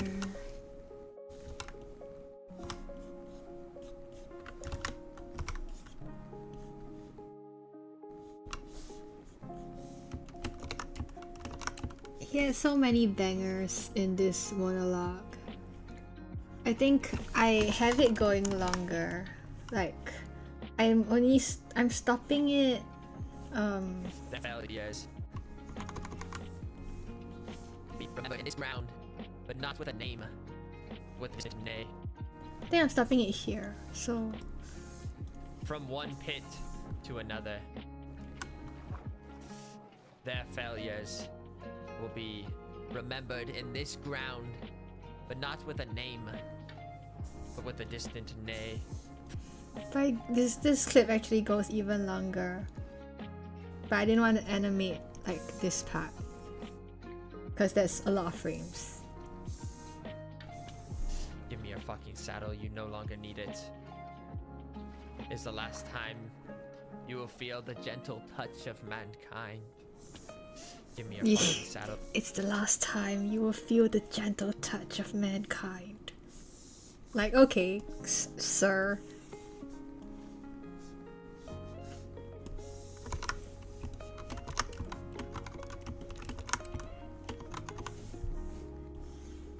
Yeah, I'm not going that long though. I'm stopping at 300 frames. Because the original was like, yeah, around 600 frames. So if you think about it, it's like almost 2 frames. Almost every drawing lasts 2 frames. So if I have to draw 300 frames, it's 150 drawings. If I have to do 600 frames, it's 300 drawings. Well, of course I'm not gonna draw that much. I'm doing limited animation. Probably, hopefully, I don't know, we'll see. But no, I'm not going to do 300 drawings. That's crazy. To another. Their failure. Their failure.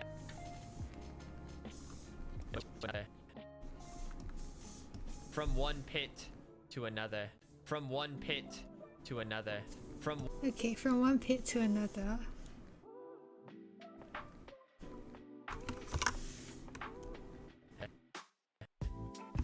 I want the camera to follow him. Animate frame, keyframe. Keyframe here. Oh, wrong. Keyframe here.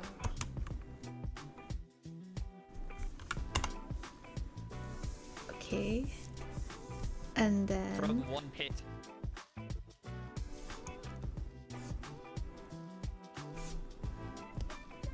From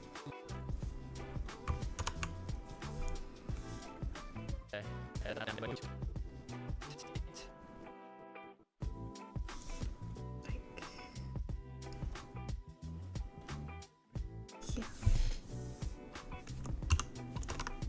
From one pit to another.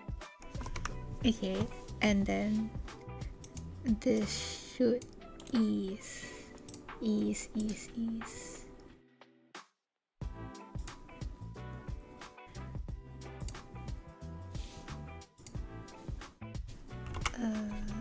From one pit to another. From one pit to another. From one pit to another. From one pit to another. From one pit to another.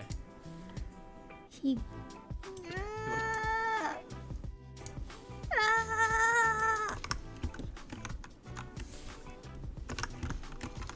Oh my god. The drawings are so inconsistent. Like, what? I need to redraw them. But I'll do that next time when I make a reference sheet. For now, it's blocking, it's blocking.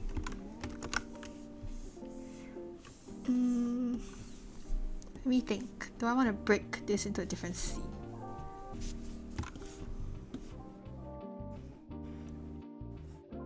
I want to have a horse.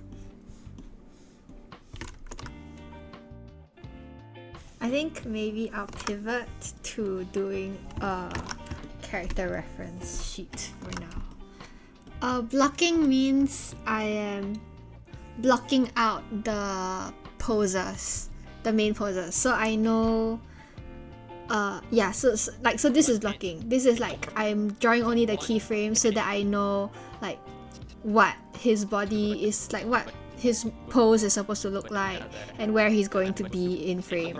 So it allows me to get like, it's a bit faster than, you know, drawing clean drawings, and it helps me to get down the poses and where he is on frame, like the camera movement that I just did.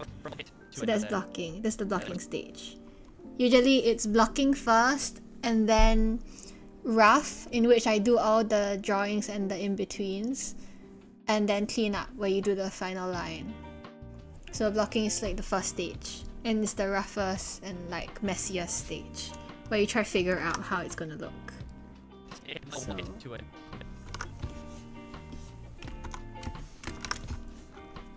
I think I'm going to do some reference drawings so that I can keep his model consistent. I'm just gonna copy this frame because this is the original model. Oh, grid reference.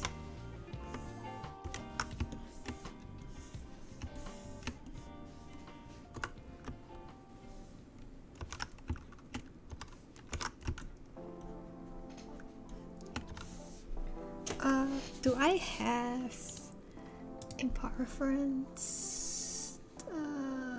Horse cemetery starting soon.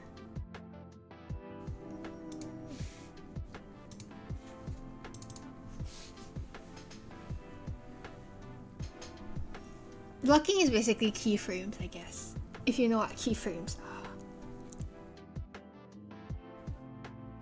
It's also a stage, like for theater. I think that we also use blocking in theater when you're talking about like where actors are supposed to stand, then that's called blocking. Character sheet. Oh yeah, this is not what at all what I'm drawing. Okay, we'll make a new character sheet. Just make one trait here.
ever seen a shovel in my life. Googling. Google image of shovel.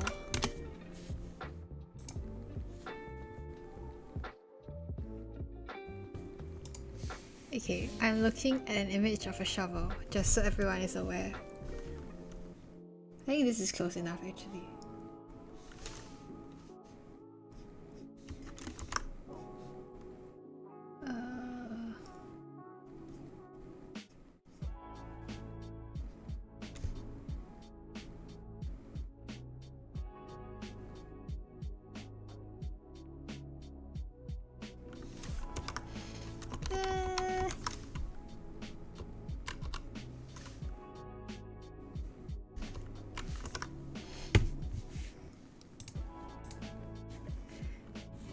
Google shoveling.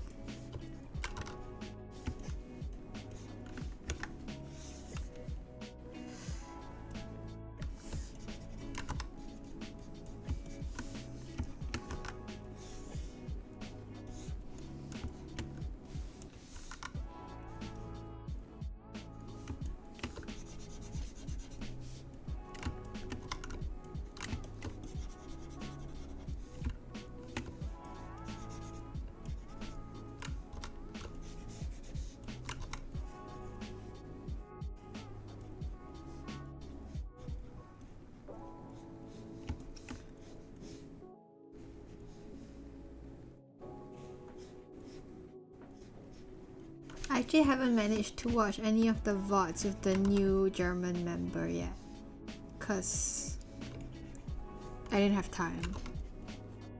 But I did manage to watch Foolish's, cause I mean, it's devastating that he didn't stream today and yesterday, but to be fair, it gave me time to watch some of his VODs, and I'm so glad that he had a Valorant VOD. Like, it's been so long since they played Valorant, I missed it so much. I'm a Valorant girly.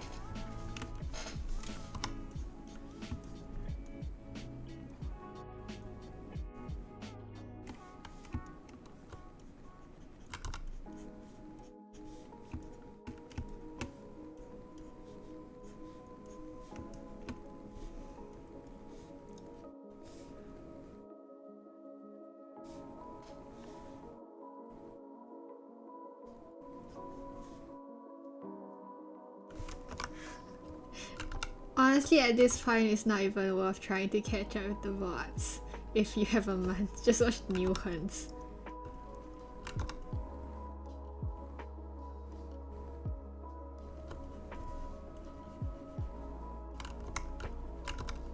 I mean, I don't watch all the VODs also, I just watch the newest ones. I just try to keep up with the new ones.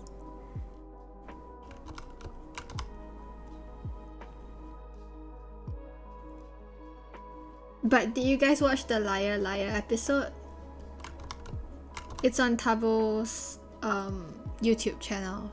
If you want to like, you don't have to like look through his Taboton VOD. You can just straight up go to the YouTube channel.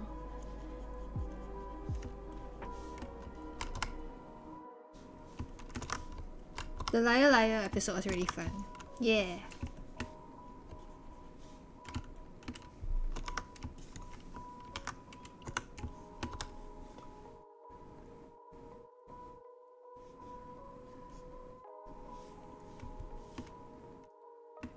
The bacon and milk one was insane, but honestly I was blown away by how he told the story of the Spider-Man and convinced everyone to yell at Bat for saying that Spider-Man stole the jewelry instead of the Spider-Man's friend stealing the jewelry. Honestly, bacon and milk is just so like such a foolish thing. It wasn't even that surprising. I was like, yep, sounds about right. But I love how everyone was like, and you did it for no reason? And he's like, yeah, just limit testing. I'm like, dang, alright. That's fair. That sounds like something he would do.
Doesn't have enough fingers here.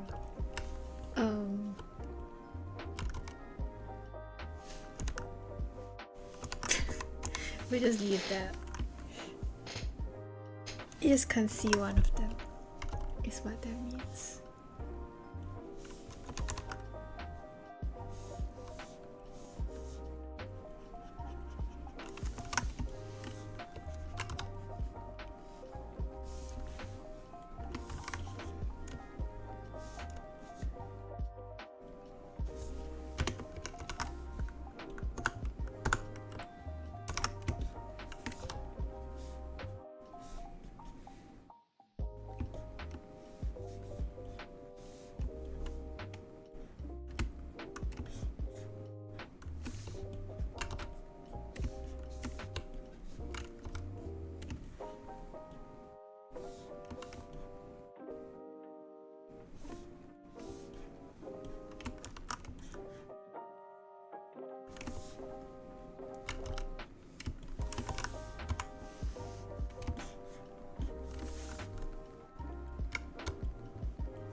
Easy. Yeah.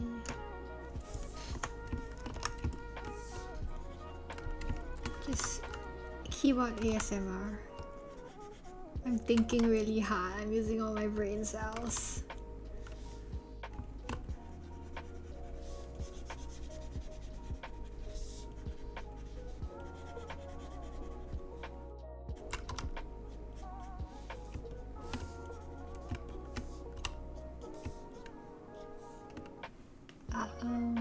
I want him to be holding the shovel behind his back. So if he holds it like this, so his hands like here, his arm is here, and then his hands like there. The shovel comes down like here.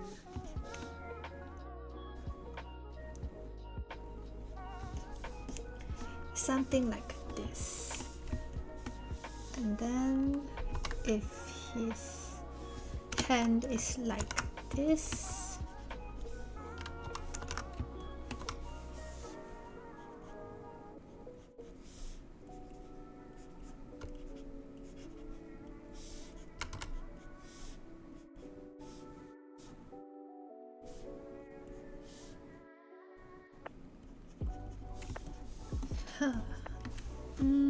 do I want to give him those like forearm cuffs? That's extra lines for me. If I don't have those,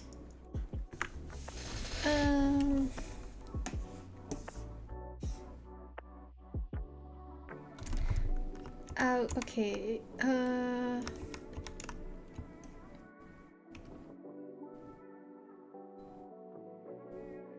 Was my art style always like this? I don't know. I don't want to say I have a consistent art style. Like, I don't know. Do you think this art style is is similar to my previous art piece with the Yap citizens. Would you say? Because I don't think so. The answer to your question is no, my art style wasn't always like this. And I also don't think like my art style is very like consistent, which I'm fine with because animation. Yeah, you can go look at it, or I can pull it up. I can find it.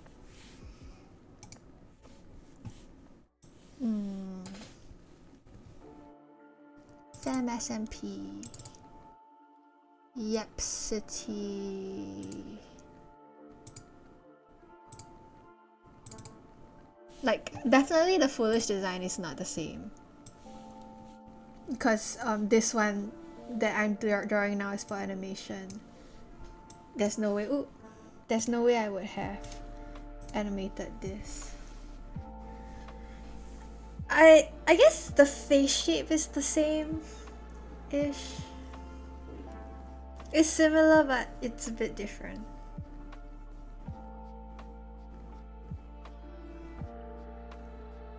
But yeah, I don't think but Asta wasn't always like this. But yeah, I'm quite like down to always just mix up my art style and change it depending, especially when I'm animating.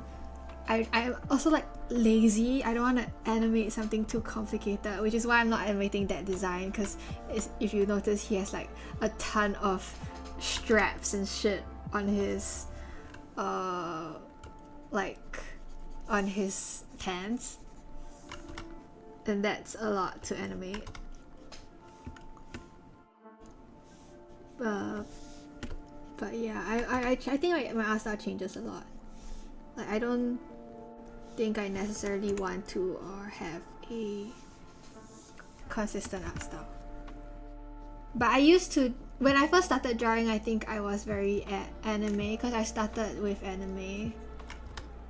And then, like a lot of people, I would assume, started with anime. I started drawing more seriously with anime. And then for a period of time, I didn't want to, I thought drawing anime was cringe. So I didn't want to draw anime anymore. So then I tried really hard to change my art style to a more cartoony art style. I drew a lot of like Danny Phantom, Gravity Falls, Randy Cunningham, the ninja, Jake Long, a lot of Nickelodeon stuff. And then I think, and then after that I like started copying a lot of Disney stuff, like Tangled and Frozen. And so like then my art became like this, like where it is today. I think a lot of people say my art right now is very Disney-esque, which is understandable because I studied from Disney a lot as well.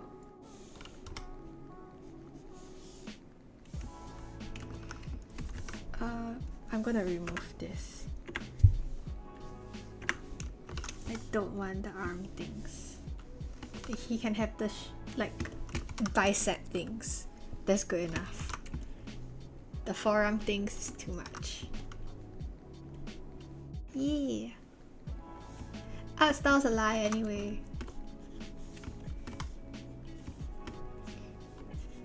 Okay, it's not a lie, but I think for a period of time I was like, oh, I need to have a consistent art style, but then now I'm like, I don't care. I'll draw whatever, and the style is me.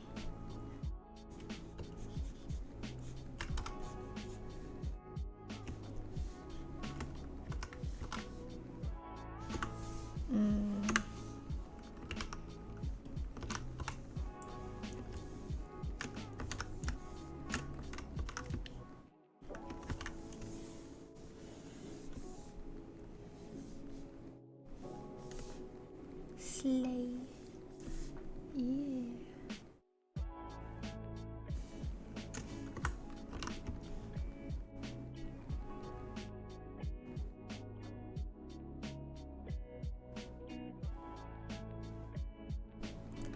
Goodbye then. I think I will also end soon anyway. This was a short stream because, well, actually, I could keep going, but I'll probably go after I finish like these character art. Thank you for popping by, Van.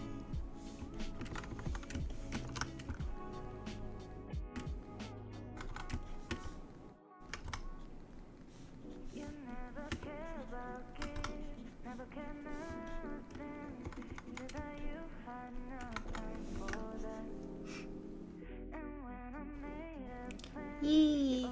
Have a good shower. Be clean. Go forth. Cleanse yourself.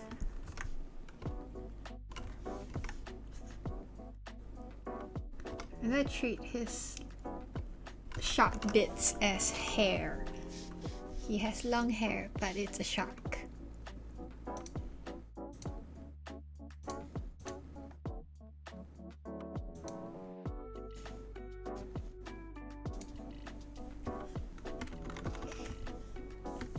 From one pit to another. From one pit to another. From one pit to...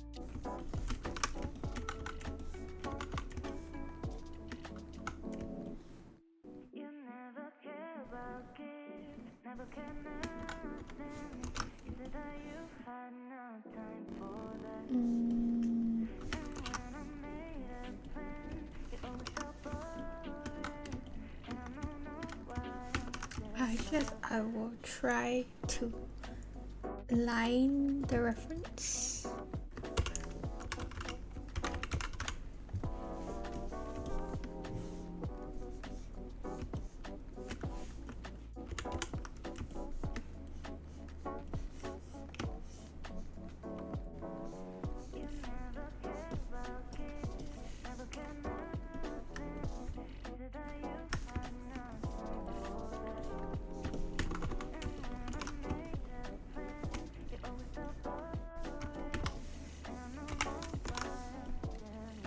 Oh, I should turn off the camera so it stops.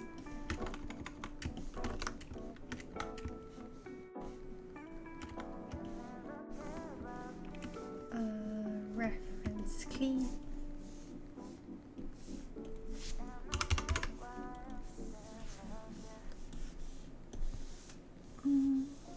I'll use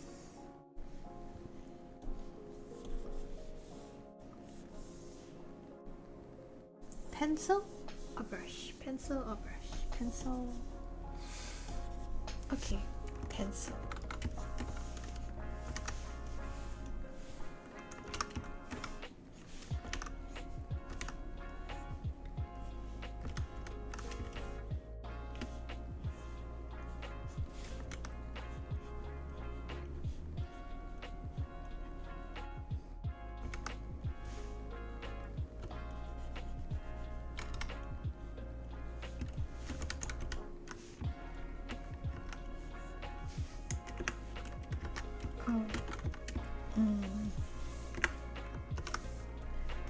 I think the head feels off now.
I think with my like art style, I'm always working towards trying to make something more readable and cleaner. So like how simple of a design can I make that will still be like appealing? And I think I struggle with that the most, like making my designs appealing.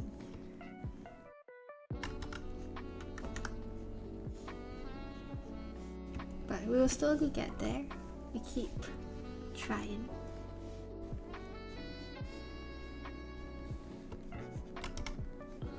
Bold.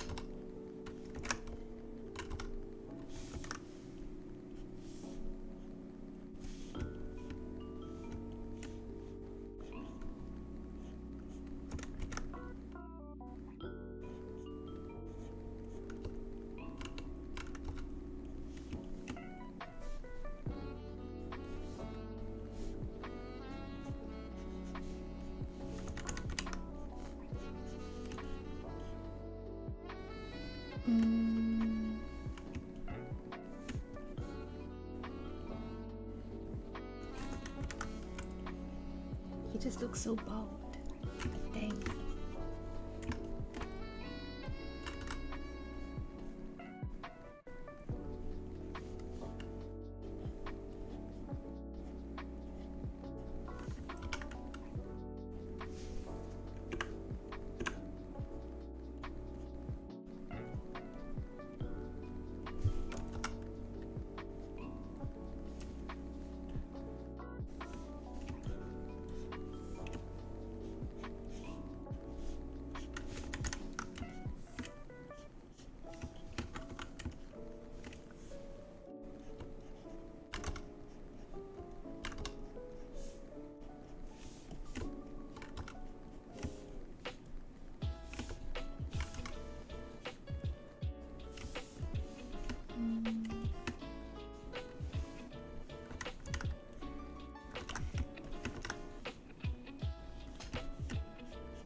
Yay. Hand.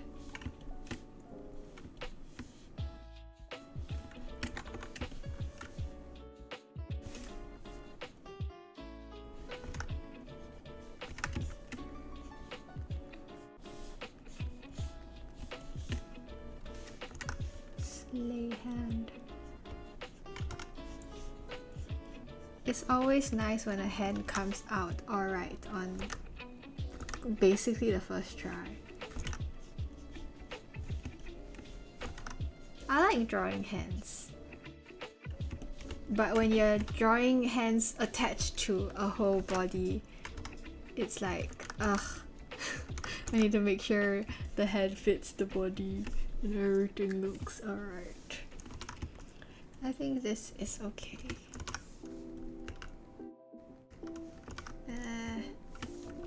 Good enough for a quick reference.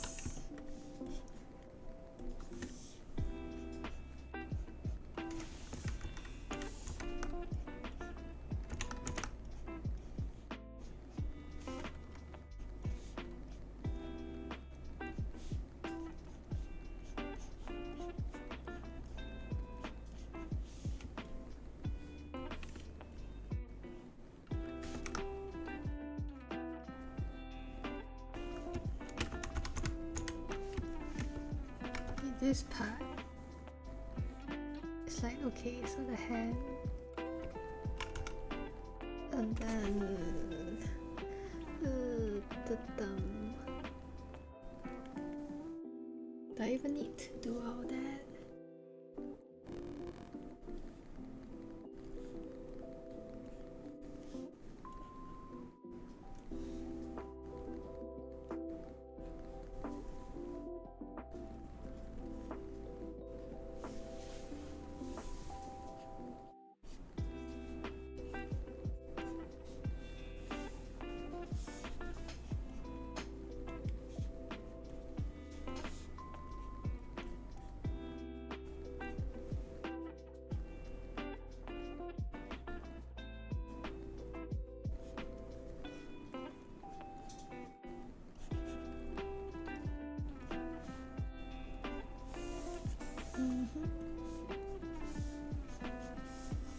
Shark.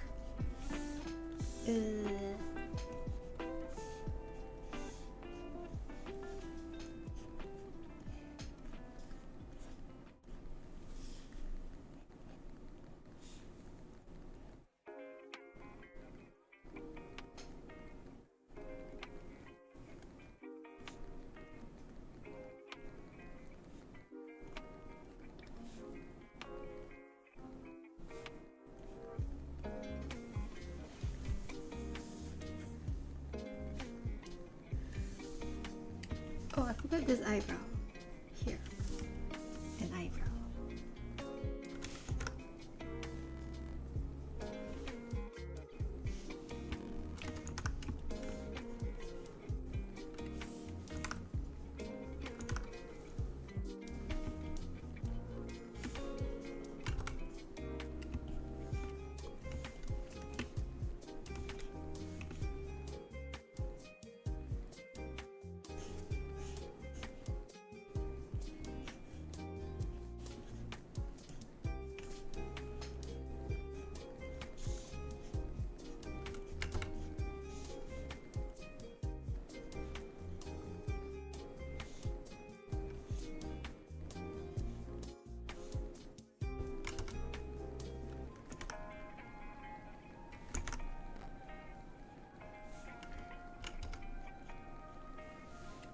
No.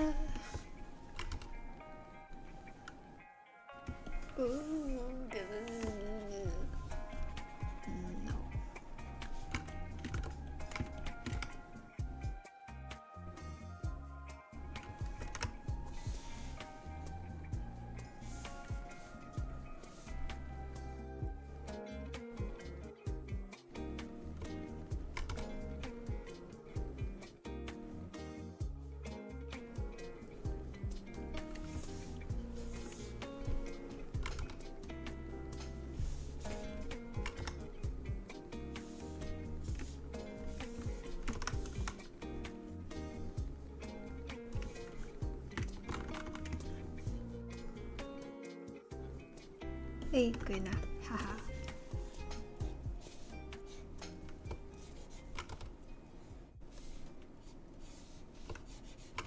I think my problem as an artist is that I'm too impatient.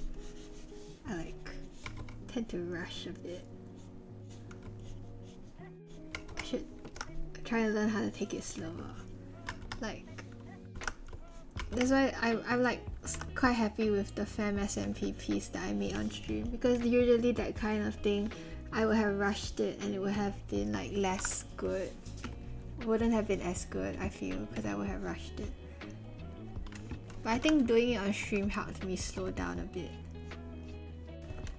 But I guess what's troubling me with this is because animation is longer. So even doing it on stream, I feel obliged to. I feel like I want to rush it. Or I feel a bit of pressure, I guess, to rush it. Because I'm I can't be working on the same scene for 3 streams. Because it's just 1 scene out of 5 scenes in this animation. But I think it's fine. It's my stream. I can take however long I need to animate it.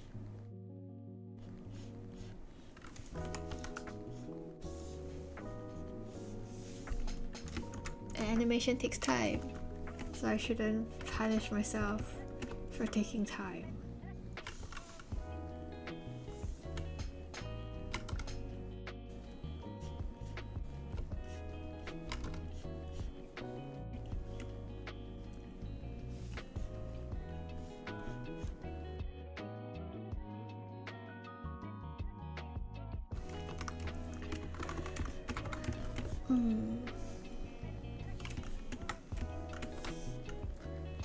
Don't like this expression. Maybe I just have him looking to the back. It's easier. The main point is the body shape, honestly.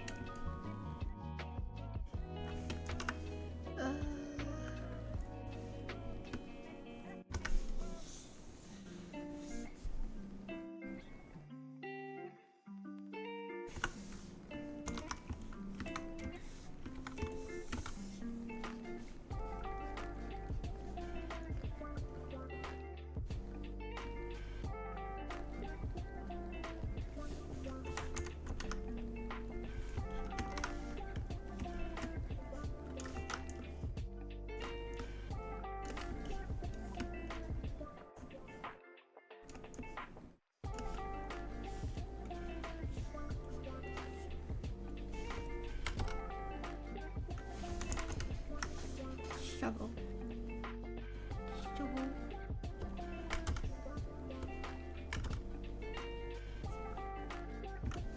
How long do I think this will take? Well, today it took like 2 hours to block out just this first scene. And so if I do like this, will probably be another hour-ish, I think. An hour, another 2 hours.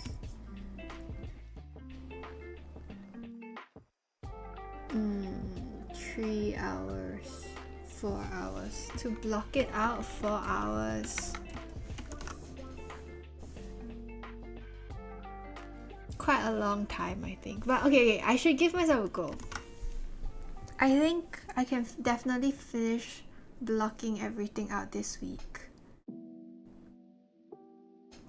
Hopefully, my goal I think this week is to get it all the way to the rough stage. So block everything out and draw all the in-betweens. Yes, so maybe 2 weeks total to finish this is my goal. I think I can do it. 还是一首 if I work on it more diligently. Yes, yes.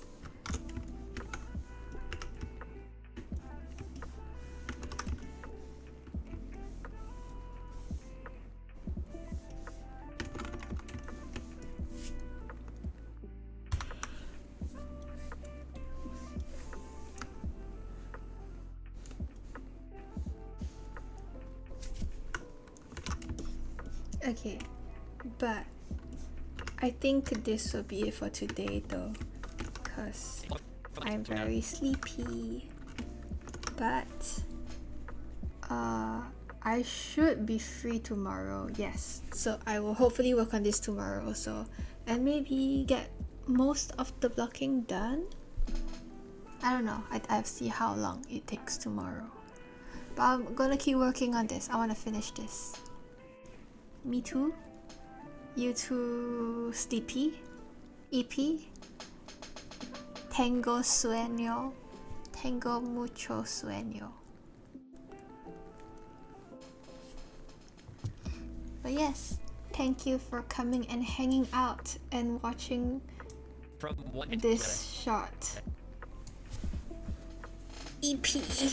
Yes, it's late and work is tiring, I assume. It always is. Ciao. Boa noite. Buenas noches. Wan-an. Sleep well. Oyasumi nasai. Thanks for coming. Gotta work. And I'll hopefully see y'all tomorrow. Yes, yes. Good night.